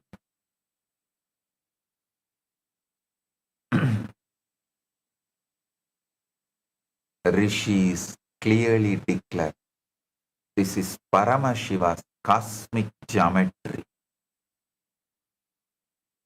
His intelligence expressing simultaneously at every scale from the subatomic to intergalactic, subatomic to intergalactic. Anur Aniyan Mahato Mahiyan. Science says reality is fractal. The same structural patterns repeat across the scales. Your DNA spiral mirrors the spiral of galaxies. Your heartbeat mirrors the cosmic pulsation. Your breath mirrors the universal expansion and contraction. They call this self-similarity, but I call it Paramashiva's signature written across all of existence, Pindanda to Brahmanda, so that wherever you look, you see his form. Science says universe is holographic. Every small piece contains the information of the whole image. They cannot tell you what this actually means for your life.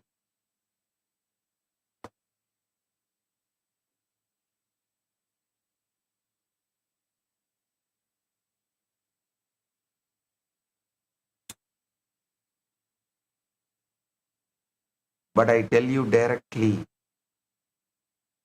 every moment of your life contains the complete Paramashiva, not a fragment, not a reflection, the whole, full intensity, here and now.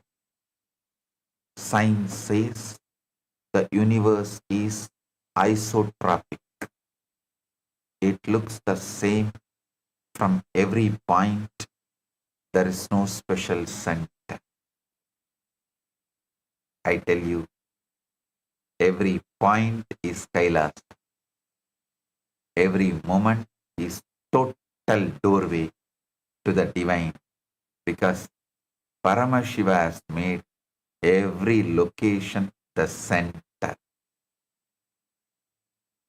This is exactly what Krishna gave as a direct experience to Yashoda. When Yashoda looked into the mouth of Krishna, she saw the entire Brahmanda, the whole universe, multiple galaxies, and parallel universe of seeing one more Yashoda inside the mouth of Krishna, seeing the Brahmanda. Anyone who lives around me or lived around me will know every day when I settle from Samadhi and open my eyes, the first thing I do is I will look into the palms. In Sanskrit, we call it Karadarshana. Even as a young boy, I had this as a routine. The first thing I do as soon as I wake up is I'll first have darshan of Arunachala. I'll not open my eyes till then. As soon as I see Arunachala, I look into my palms. Once one of my cousin sisters had come to stay in our house and for some festival, some Tiruvizha, celebrations, what was happening in the temple. She was so curious about what I was seeing on my palms. She used to keep asking, Swami, show me also.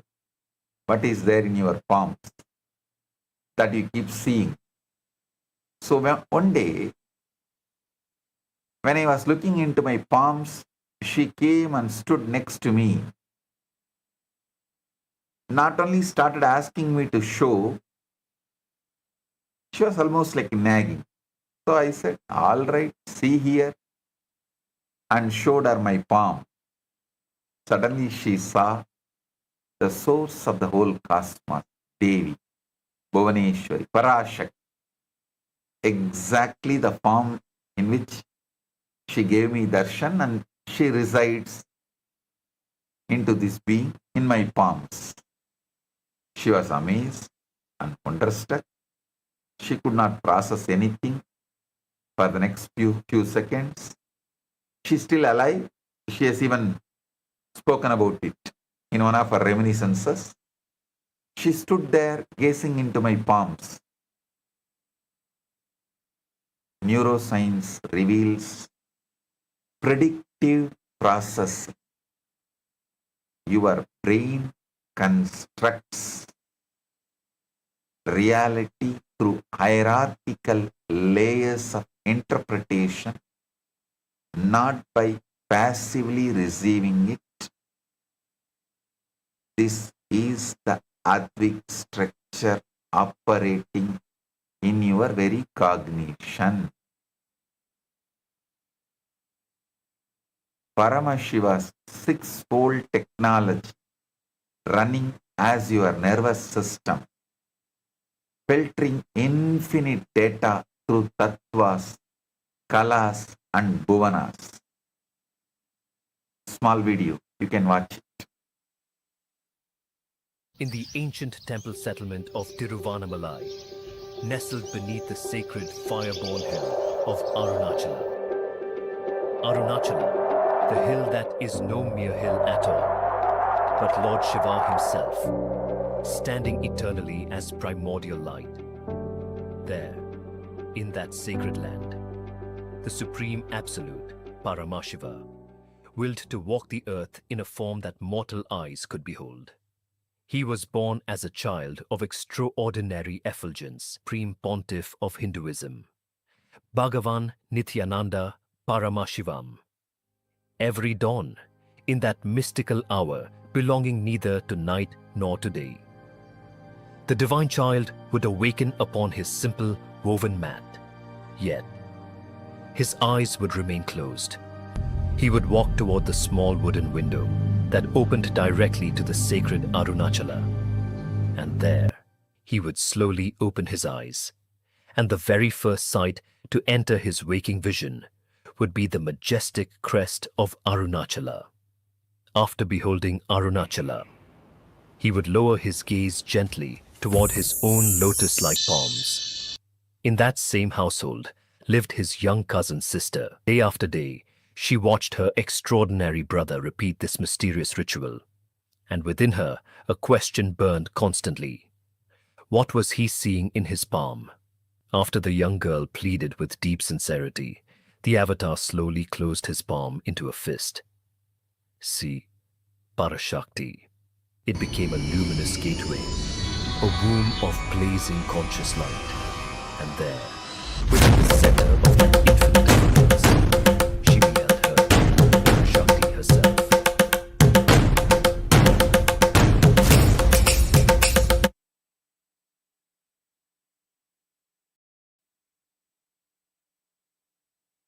And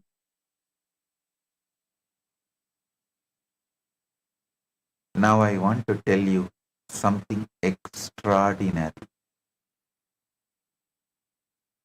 To grasp Shuddha Adva, realm of pure, non-atomic, luminous, spiritual energy, before it condenses into the heavy physical universe, we can look at the modern cosmological and astrophysical phenomena as an allegory. First, the pre-Big Bang singularity. This mirrors Shiva Tattva in Shuddha Adva. Before the Big Bang, the universe was an infinitely dense, infinitely hot, pointing, listen carefully, before the Big Bang, the universe was an infinitely dense, infinitely hot point containing all the potential matter, energy, time, and space completely unified. This represents reality in its most concentrated, unmanifest state. Pure consciousness before a single wave of creation or movement has occurred. Second, the inflationary epoch. This matches Shakti Tattva.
Epoch. This matches Shakti Tattva.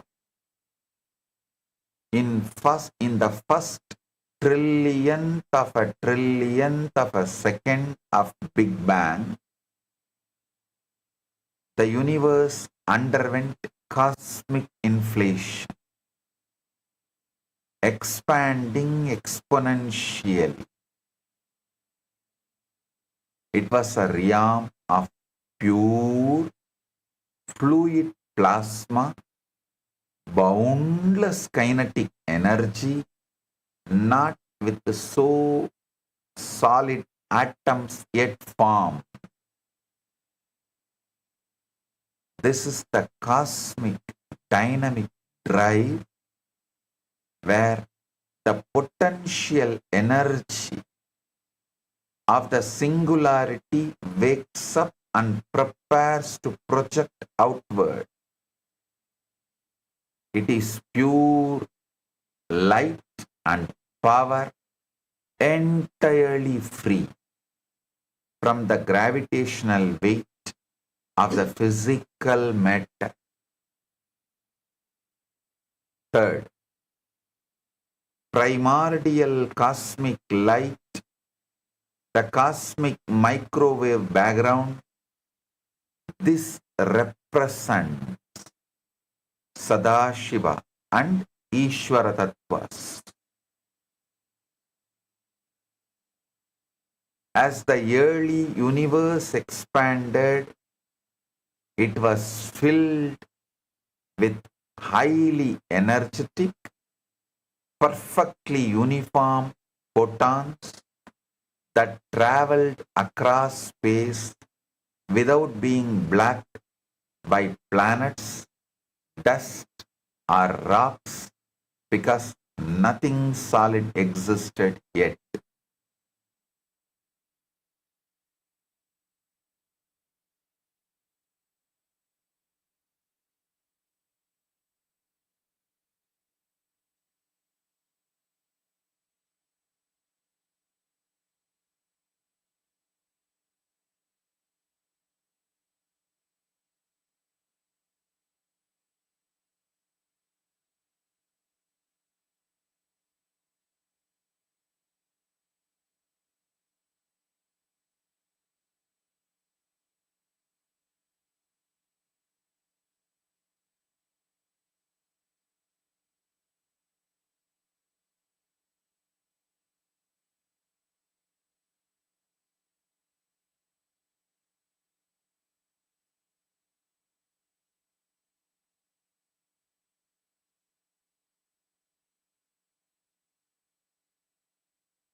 Listen, this is the state of perfect, unobstructed, luminous symmetry where ideas and structures exist as pure blueprints of light. Before they are pulled down into friction, darkness, and chaotic gravity of the physical and elemental universe of Ashuddha Adva. Understand this whole description. If needed, listen to this satsang 3-4 times.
Listen,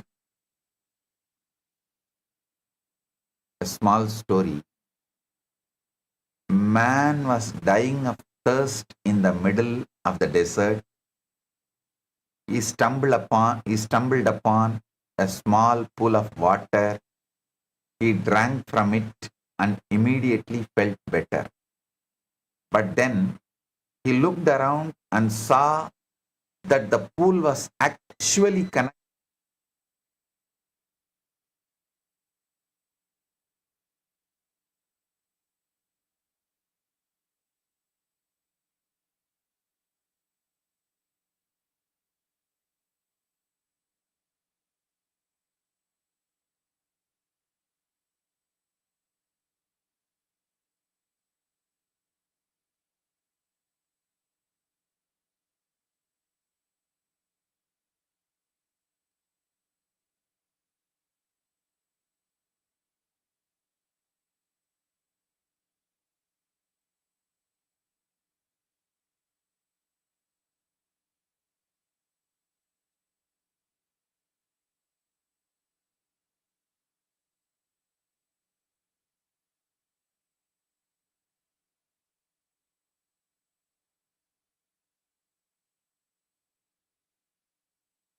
Listen,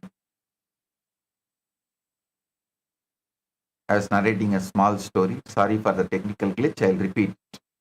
A man was dying of thirst in the middle of the desert. He stumbled upon a small pool of water. He drank from it.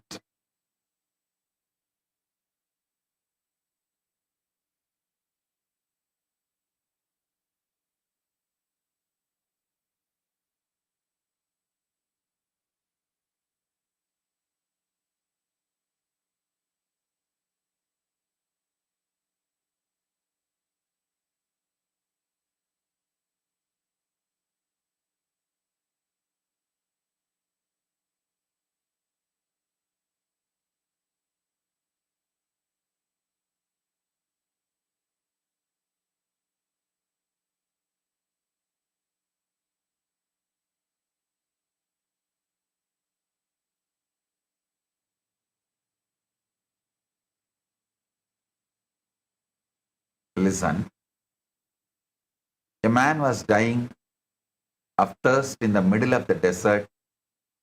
He stumbled upon a small pool of water.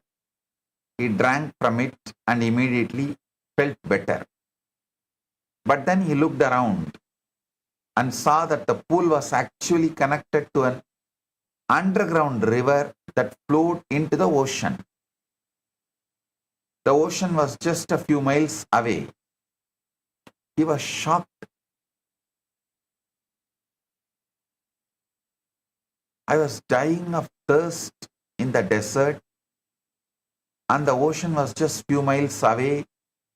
If only I had known, I would not have suffered so much. You are the thirsty man.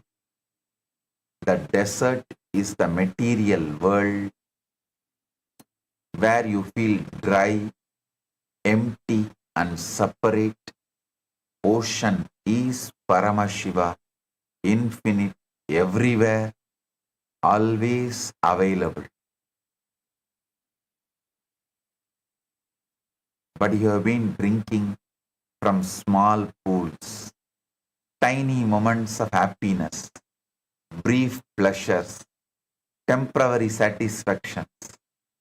You don't realize that you are standing on top of a massive underground river that flows directly into the infinite ocean of consciousness. The ocean is available right now, right beneath your feet. You don't need to cross the desert. You don't need to find the ocean. The ocean is already underneath you. The ocean is already underneath you. It's already flowing through you.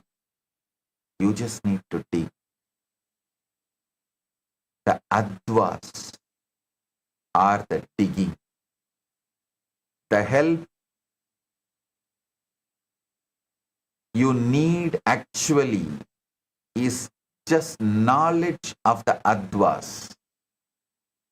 They help you break through the sand of ignorance and reach the water of Paramashivam. I return again to the fundamental truth. Look at what modern science reveals. A nested, fractal, holographic, isotropic reality where every part contains the whole and every point is equally the center. This is exactly what I have been telling you from the beginning. Paramashiva in his complete undivided form is available in every moment. Not some piece of him, not a diluted version, the full, blazing, all-pervading consciousness right here, right now. So the question has never been whether he is available. He is available. He has always been available. He cannot be not available because he is the very substance of all that is. The question is whether you have the technology to access that availability or not. That's all. That technology is Shat Adva. And the bandwidth where it works most directly is Shuddha Adva. Now understand the complete structural map that explains liberation. Total reality consists of 36 tattvas organized across 3 realms. Shuddha Adva, 5 pure tattvas. Realm of Shiva, pure light. Shuddha Ashuddha Adva, 7 mixed tattvas, realm of limitation and time.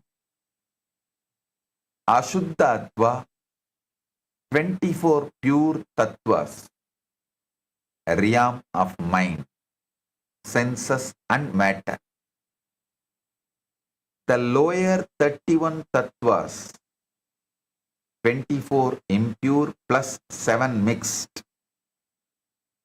These are the layered knots of body, senses, time, karma, limitation and ignorance that keep the soul rotating in bondage. I'll be expanding in further satsangs in detail about these 3 types of advas and 36 tattvas. Now understand, transcending them is the process of moving into permanent Shuddha Tattva consciousness.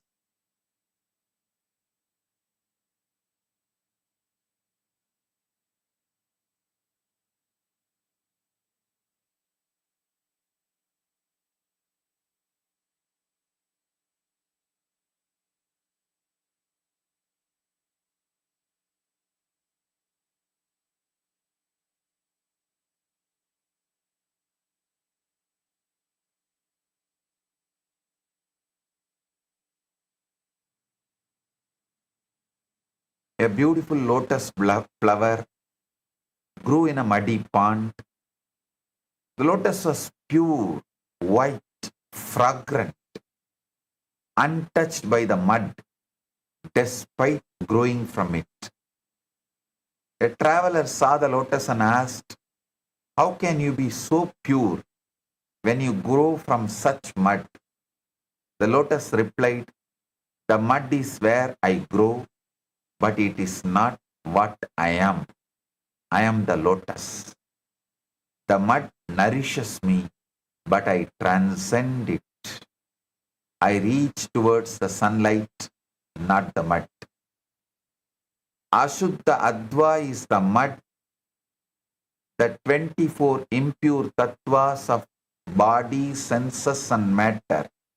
It is where you start, but it is not who you are. Suddha Ashuddha Adva is the stem of the 7 mixed tattvas that connect the mud to the floor. It is where you struggle, where you feel limited by time and karma.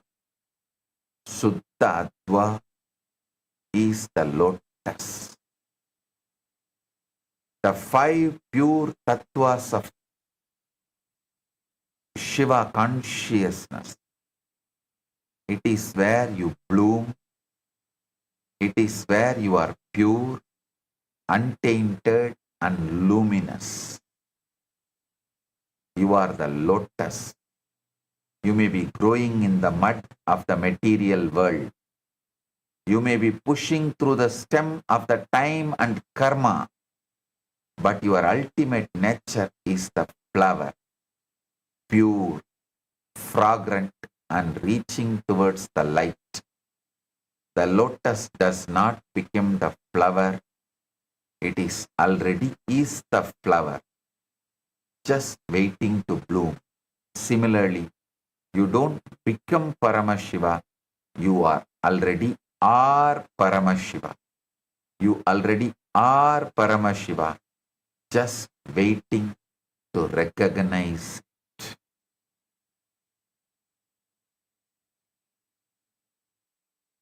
Now I introduce you to the most practical, life-transforming breakthrough. Shuddha Adva. Shuddha Adva is the pure Shiva, transparent bandwidth of reality, the zone where any act, however small, can directly reveal Paramashiva without distortion, without the veils of separation. Shuddha Adva is not some higher world you reach after death or after years of tapas. No. It's a higher way of reading your current reality right now. A different frequency of perception, where consciousness is still recognized as divine and not yet heavily filtered by Maya. In the Ashuddha, contracted way of reading reality, an act becomes a habit. A habit becomes an identity, and the identity becomes a prison of suffering. But in Shuddha Adva, the very same act becomes worship, worship becomes recognition, and the recognition becomes Shivatva, the state of being Paramashiva himself. When you shift to Suddha Adva, the same world you live in becomes Kailas. The same body becomes a temple. The same breath becomes mantra. The same daily activities become cosmic offerings. This is not imagination. This is the technology of decoding the holographic universe. let me show you the exact mechanism so you can start applying it immediately. In the Ashuddha reading, you encounter an event and you tell yourself, this person insulted me. Instantly you enter victim consciousness. Your whole Advik structure contracts, and Paramashiva, who is fully present in that moment, remains unrecognized.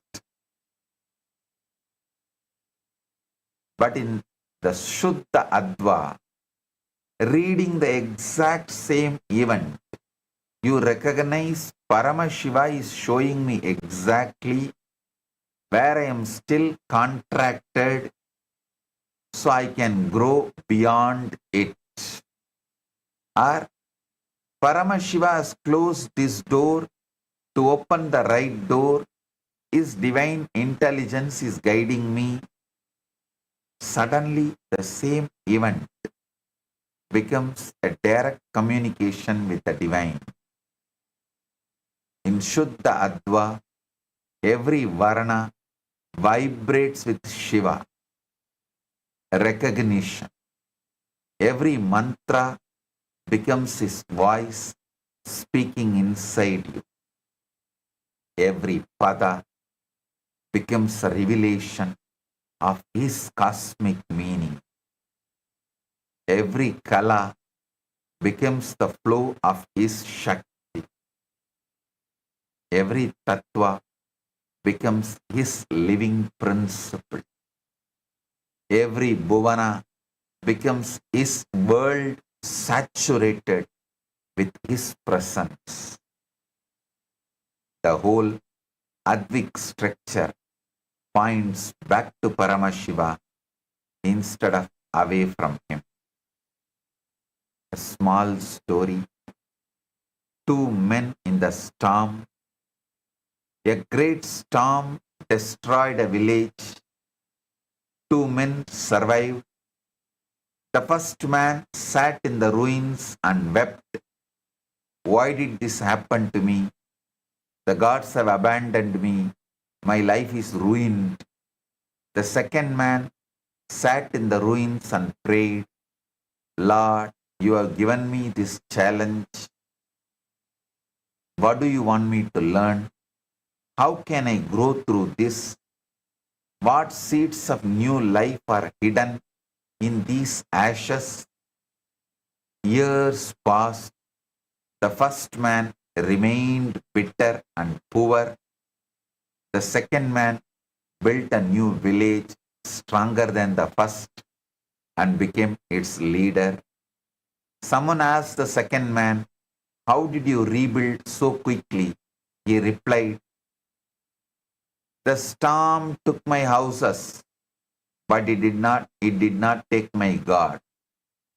I saw God in the storm. I saw God in the destruction. I saw God in the opportunity to build anew. Two men experienced exact same event, a devastating storm. The first man saw only the destruction, Ashuddha Adva. Reading, the Ashuddha Adva reading. The second man saw the destruction and the opportunity, Shuddha Adva reading. The event was the same, the difference was the reading of the event. Now,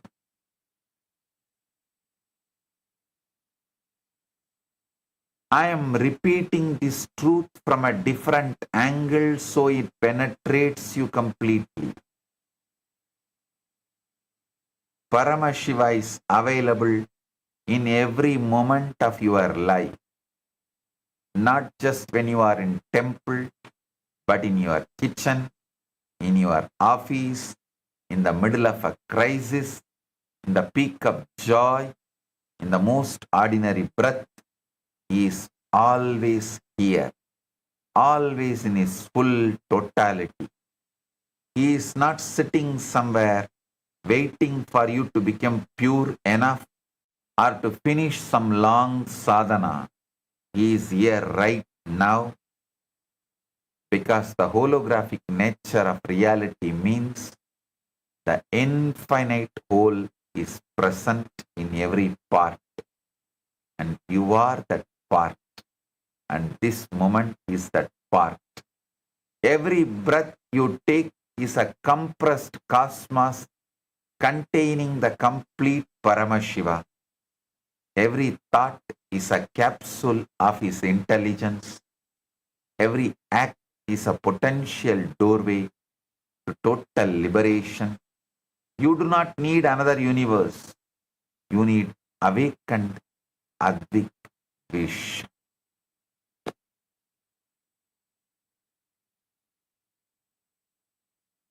I'll continue to expand this in further satsang. Now, please listen to this satsang again. So, you internalize, you understand, you study, you start making every Shuddha Adva reading into every Ashuddha Adva reading into Shuddha Adva reading.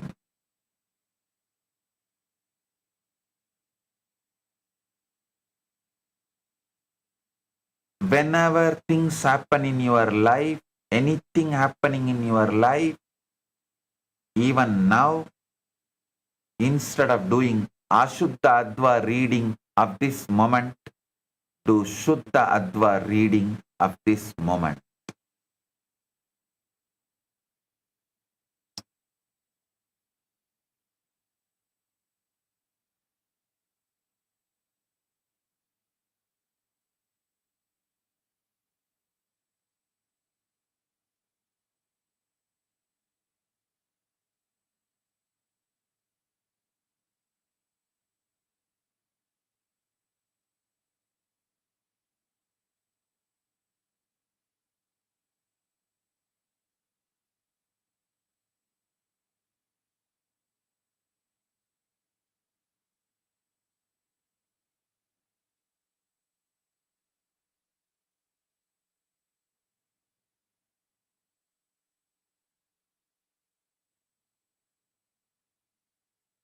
Blessings.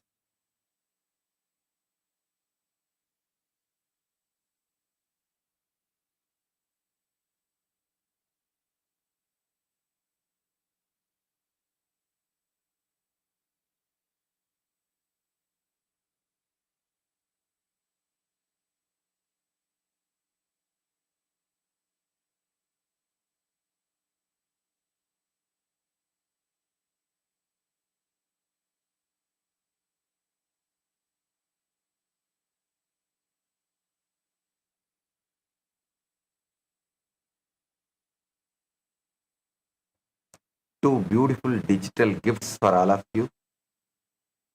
One, the digital book Guru Bhakti and Surya Yantra. Receive both, enjoy it, manifest Paramashiva. Wake up to Paramashiva, realize Paramashiva.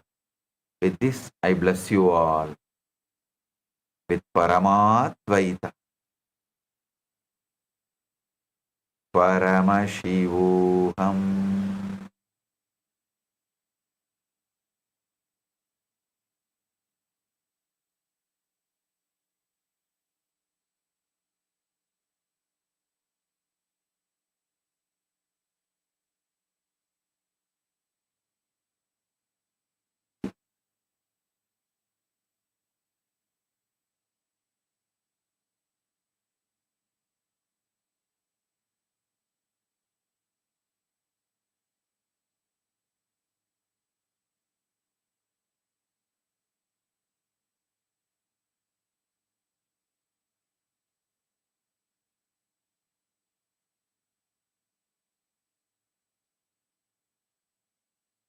blessing.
you type it out, when you write it, they become a part of you. And this is type it out. When you write it, they become a part of you. And this is type it out. When you write it, they become a part of you. And this is type it out. When you write it, they become a part of you. And this is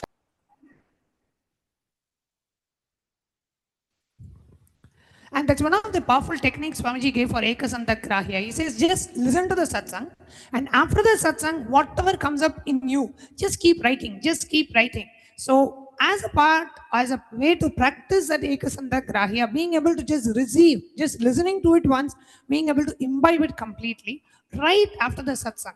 Without looking at the notes, without looking at any pointers, whatever you remember, just keep typing it as your feedback under the live feed, as a comment under the live feed. That's the best way for you to practice and for you to manifest the power of Ekasanta Grahya, where you listen and you are able to cognize every single point that Bhagavan revealed in the satsang today.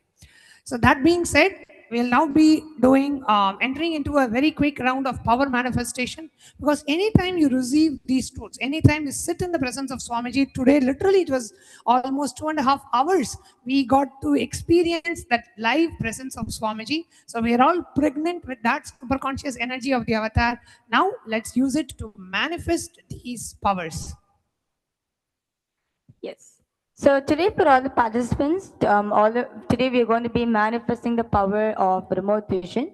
So what exactly we're going to be doing? We're going to be projecting a longitude, latitude of a certain place. So what you're going to be doing, you're going to be scanning and revealing the location. Basically, you're going to be seeing that location and describing how that location looks like, okay? So let's now enter into the power manifestation.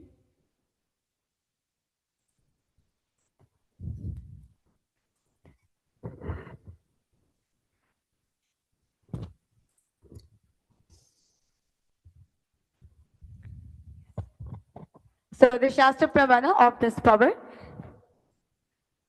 is taken from the Vijnana Bhaira Tantra, Sutra 92, Dharana 69, where Paramashivam says, Vyomakaram swamatmanam dhyaye digbhiranavritam nirashaya chitish shaktihi swarupam darshaye tada. The meaning goes, Bhagavan Paramashiva says, concentrate and cognize with restful awareness on oneself in the form of a vast etheric space or sky, Vyomakaram, which is limitless in any direction whatsoever. Thus, the Chitta Shakti, the power of consciousness, free from all support, reveals and manifests herself as the form of one's essential nature of the self. And next is the Apta Pramana, which is taken from the Mahabharata. In the Hindu Purana Mahabharata, the whole war, the sacred scripture Bhagavad Gita, is narrated to the blind king Dhritarashtra by his trusted charity Sanjaya. Sanjaya is initiated into the third eye power of Dura Drishti, remote vision, and Dura Shruti, the power of hearing remote distances. It is through Sanjaya's narration that humanity has received the sacred scripture Bhagavad Gita. The next is the Atma Pramana, which is the experience of Bhagavan, the Supreme Pontiff of Hinduism, Bhagavan Nithyananda Paramashivam. The 360-degree vision of Bhagavan's third eye, and how Bhagavan manifested the power of remote vision. Now, Swami Narayana Swami Tata was one of the gurus of the Supreme Pontiff of Hinduism, who was well known in Tiruvannamalai to see remote distances at ease. He used to have a mirror in which he used to apply the Jnananjana, and not only he'll be able to see, he'll be able to show others as well. One day, a senior police officer came to Narayana Swami Tata seeking help to find a thief whom they were searching for the last 1 week. Narayana Swami Tata turned to the young avatar and asked Bhagavan to see the whereabouts in the mirror with the Jnananjana applied and show the police officer. The young avatar not only saw the whereabouts of the thief in the mirror, but he was also able to show the same to the police officer, after which the thief was caught in the same location as revealed by the young avatar.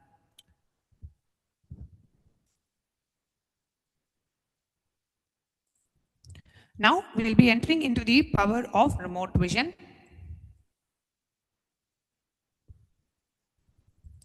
We'll now be projecting a specific location, and we'll be asking you to scan this location.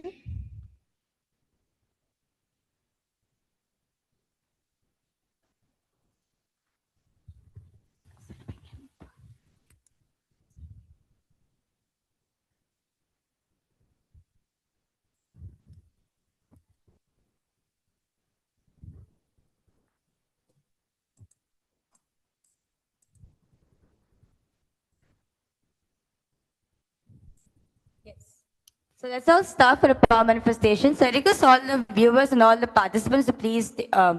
So what we're going to be doing, we're going to be projecting specific coordinates for all of you. Through the third eye, you're going to be connecting to Swamiji and asking Swamiji to reveal the coordinates of this location.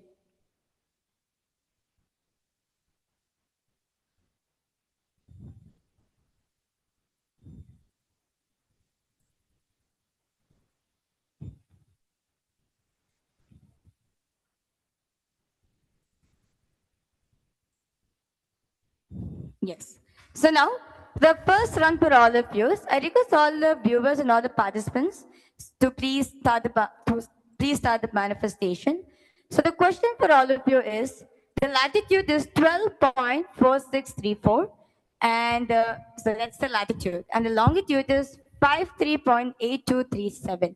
Okay, so this is the coordinates of a certain place.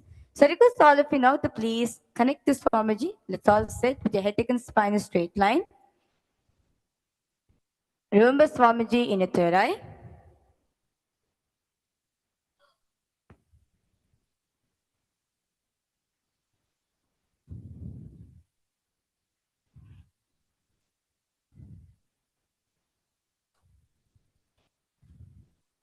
Now, let's all start chanting the Mahavakya intensely. Om Nithyananda Paramashivam. Om Nithyananda Paramashivam. Om Nithyananda Paramashivam. Just chant the Mahavakya intensely. Ask Swamiji to reveal the location of this place, where this place is located, and describe the location. Ask Swamiji to show you how this location looks like.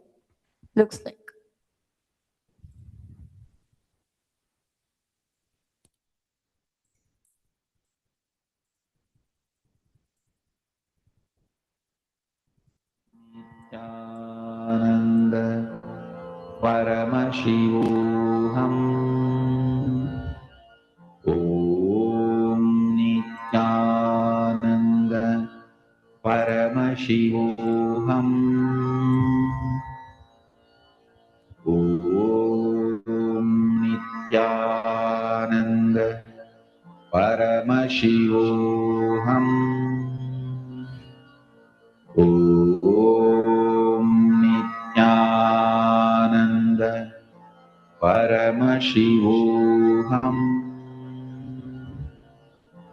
Om Nithyananda Paramashivoham. Om Nithyananda Paramashivoham. Om Nithyananda Paramashivoham. Om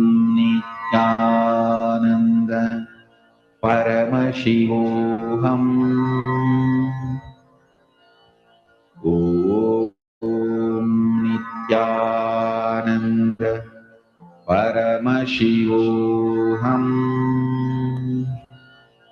Om Nithyananda Paramashivoham. Om Nithyananda Paramashivoham. Om Nithyananda Paramashivoham. Om Nithyananda Paramashivoham. Om Nithyananda Paramashivoham. Om Nithyananda Now, I request all of you to please relax yourself. Please open your eyes.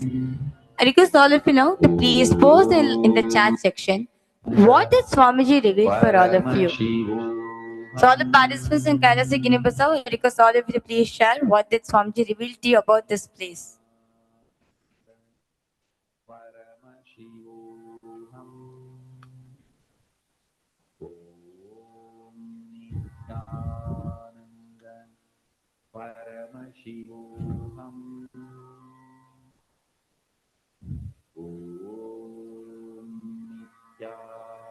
It's a desert. Okay, it's a desert. Any place where this area is, like which country?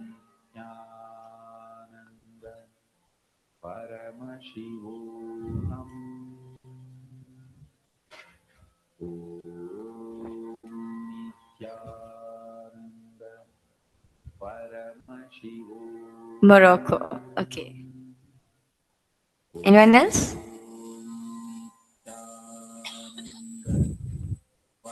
Okay. So now let's reveal the answers for all the participants and all the viewers.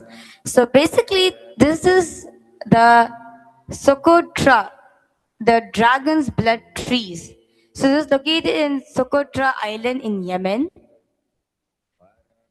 And you can see the scenic clues, the umbrella-shaped trees, alien island flora, and sparse rocky plateau. So this is the place, how it looks in that area. So you can see how the trees are very beautifully shaped in the umbrella. So yeah, so this is the answer for this round.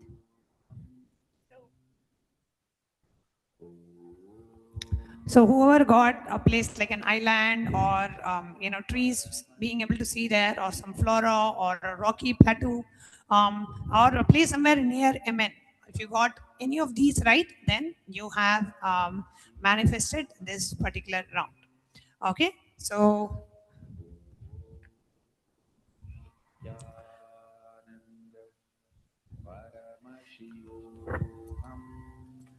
that's the power of remote vision. And we also would like to inform everyone that the upcoming season of Paramashiva Sena is coming up starting on the 1st of July, which is just right about the corner in just a few days. And here in Kailasa Guinea-Bissau, participants have already started arriving for the next season. So the next season is starting on the 1st of July. And those of you who are waiting to join the next season here in Kailasa Guinea-Bissau or in Kailasa Tirunamala, you are most welcome. And the next season after July will be on the 1st of August. So if you miss joining for this season, you can always register for the 1st August season, and you can register by visiting ecitizen.info/PSS. Again, it's ecitizen.info/PSS. And on the 29th of July, we have the very sacred Guru Purnima celebrations, offering of gratitude at the divine lotus feet of our beloved Swamiji. And we would like to invite every one of you to come and participate in Kailasa's Guru Purnima celebrations on the 29th of July, which is coming up next month. With that, we come to the conclusion of today's segment. Hope all of you enjoyed today's satsang. And as Swamiji said, this is a satsang that we need to watch quite a few times to completely understand all the things, all the powerful cognitions and the Paramasatyas Swamiji revealed in today's satsang. Do take a moment to watch this live stream a few times, at least 2 to 3 times, to get a complete understanding of the revelation shared today. So see you all tomorrow at 9:30 a.m. Eastern Time for the darshan preparation and satsang preparation, and for the live satsang starting at 10:30 a.m. Eastern Standard Time. We'll be concluding today's session with the Purna Mantra, offering our deepest gratitude at the divine lotus feet of our beloved Swamiji. Chanting the Purna Mantra. Om Purnamadav Purnamidam Purnat Purnamudachyate Purnasya Purnamadaya Purnamevavashishyate. Om Shanti Shanti Shanti. Hari Om Tat Sat. Sarvam Bhagavat Shri Nithyananda Paramashiva Padukarpanavastu. Om Nithyanandam. Thank you all. Nithyanandam.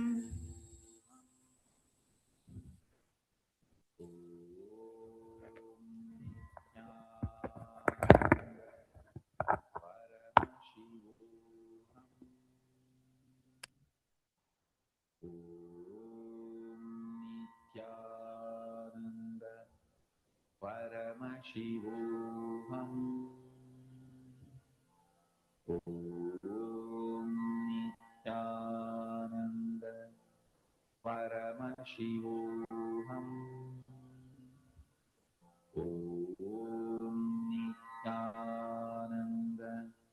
Paramashivam. Om Nithyananda. Paramashivam. Om Nithyananda. Paramashivam. Om Nithyananda.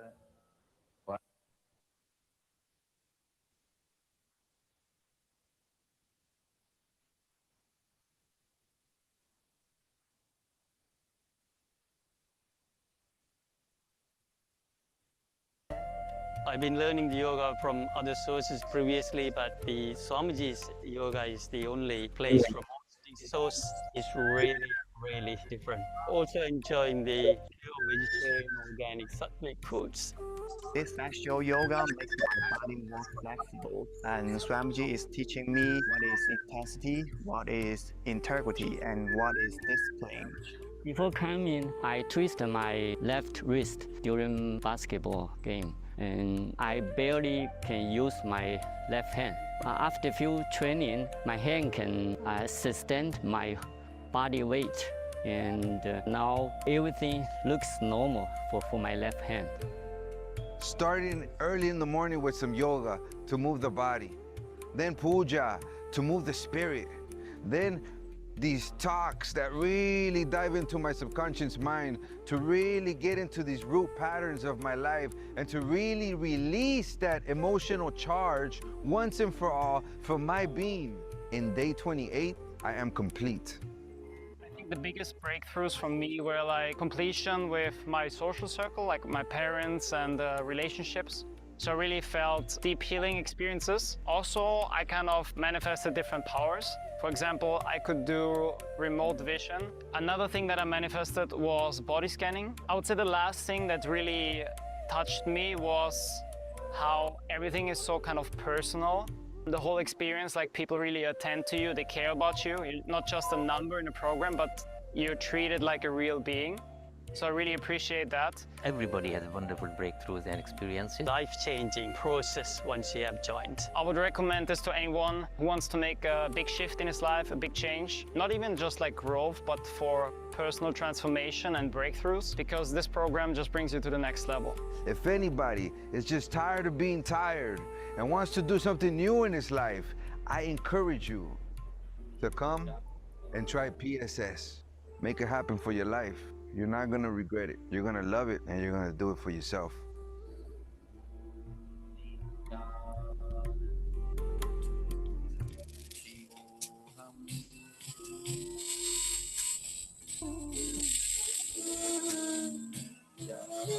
Nithyananda, we welcome all of you on this auspicious day for the offering of the Uttamottama Seva at the Divine Lotus feet of the Supreme Pontiff of Hinduism, BHAGAVAN Nithyananda Paramashivam.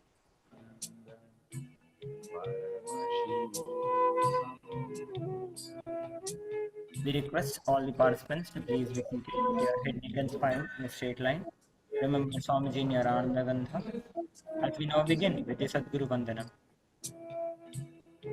Nithyanandam Paramasukadam Kevalam Jnanamurtim Dvandvatitam Gaganasadrisham Tattvamasyaadilaksham Ekam Nityam Vimalamachalam Sarvadhi Sakshibhutam Bhavatitam Trigunarahitam Sadgurum Tam Namami Nithyanandeshwara Paramashiva Samarambham Nithyanandeshwari Paramashiva Shakti Madhyamam Nithyananda Paryantam वन्दे गुरुपरम्परां ललाटे त्रिपुण्ड्रे निटिलकृतकस्तूरी तिलकः स्फुरन्मालाधारस्फुरितकटिकौपी नपसनः दधानो दुस्तारं शिरसि फणिराजं शशिकलां प्रदीपः सर्वेषाम् अरुणगिरियोगी विजयते. Will now enter into the Sankalpa for all the Yajamans who offered the Uttamottama Seva at the divine lotus feet of our benevolent Bhagavan. Om नमोपात्त समस्त दुरिदक्षयद्वारा भगवत् श्री नित्यानंद परमशिव प्रीत्यर्थम श्री नित्यानंदेश्वरी परमशिव शक्ति समेत श्री नित्यानंदेश्वर परमशिव प्रीत्यर्थम च अद्य पूर्वोक्त एवं गुण विशेषेण विशिष्टायाम् अस्यां शुभतिथौ श्रूयि वेदान्तयोगीनां याः ह्यां ची श्यां नामधेयस्य ताओ शी छी नाम याः यी वेन्युन् नामधेयस्य जूलियाना ह्यां नाम याः जॉनी ह्यां नामधेयस्य सकुटुम्बस्य च मनसेप्सित सकलसदभीष्टकाम्यार्थसिद्ध्यर्थं श्री सर्वदेवदेवी स्वरूप भगवत् श्री नित्यानंद परमशिव परिपूर्ण कृपा कटाक्ष सिद्ध्यर्थम् उत्तमोत्तम पक्ष उपचार युक्त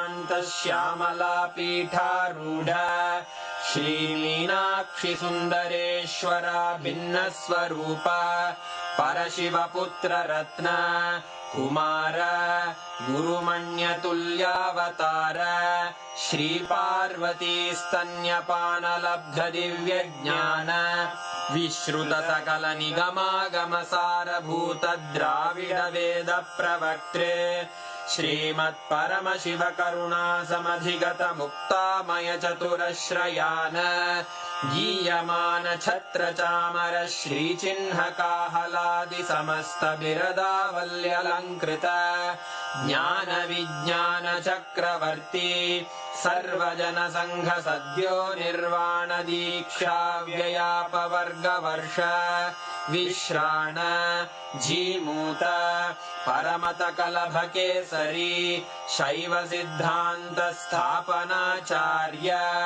श्रीराजाधिराज पांड्य महाराज गुरु क्षपण शाक्यादि महांधकार निवारण ज्ञान भानु वीक्षणानर्हार्ह ध्वजोच्छेदन पूर्वक श्रीमद्वृषभध्वज स्थापक शैव समय कर्त्रे सर्वज्ञ पीठारूढ़ श्री जगद्गुरु श्री ज्ञान संबंध देशिक स्वामी वागीश सुंदर माणिक्य वाचक स्वामिनाम् अवतार भूत श्री ज्ञान संबंध स्वामी पुनरुद्धृत श्यामला पीठ सर्वज्ञ पीठ त्रिनवत्युत्तर द्विशततम गुरु महासन्निधान अरुणगिरि योगीश्वर परंपरागत अरुणाचल सर्वज्ञ पीठ गुरु महासन्निधान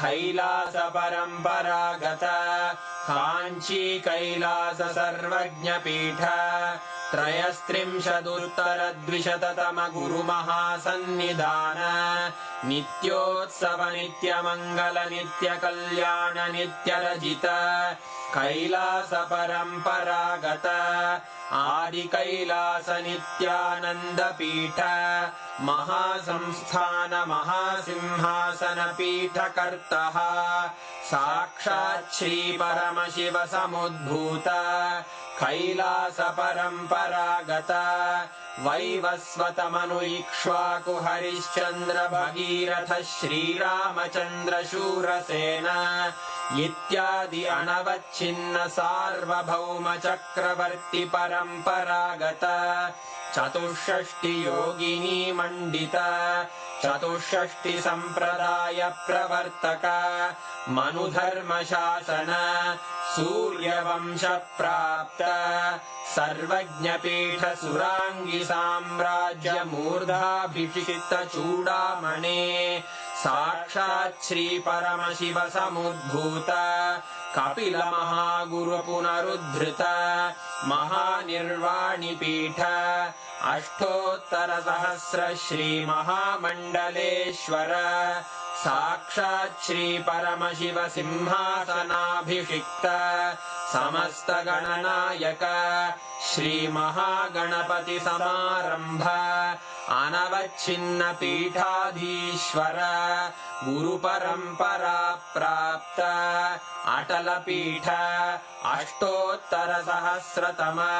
अष्टोत्तर सहस्र श्री अटल पीठाधीश्वर धर्म मुक्ति स्वर्गपुर स्वर्ण पीठ त्रयोविंश गुरु महासन्निधान कैलास परंपरागत आदिपीठ सर्वज्ञ पीठ जगद्गुरो श्री कैलास पुनरुद्धारक श्री कैलास परमाचार्य श्रीमत् परमहंस परिव्राजकाचार्य वर्य सच्चिदानंद प्रणव स्वरूप श्रोत्रिय ब्रह्मनिष्ठ श्रीमज्जगद्गुरु श्रील श्री भगवत् श्री नित्यानंद परमशिव श्री ज्ञान संबंध देशिक परमाचार्य स्वामिन् अत्रागत्य परिपाल्य च अस्मान् विज्ञान वितरणेन विजयी भव जय जय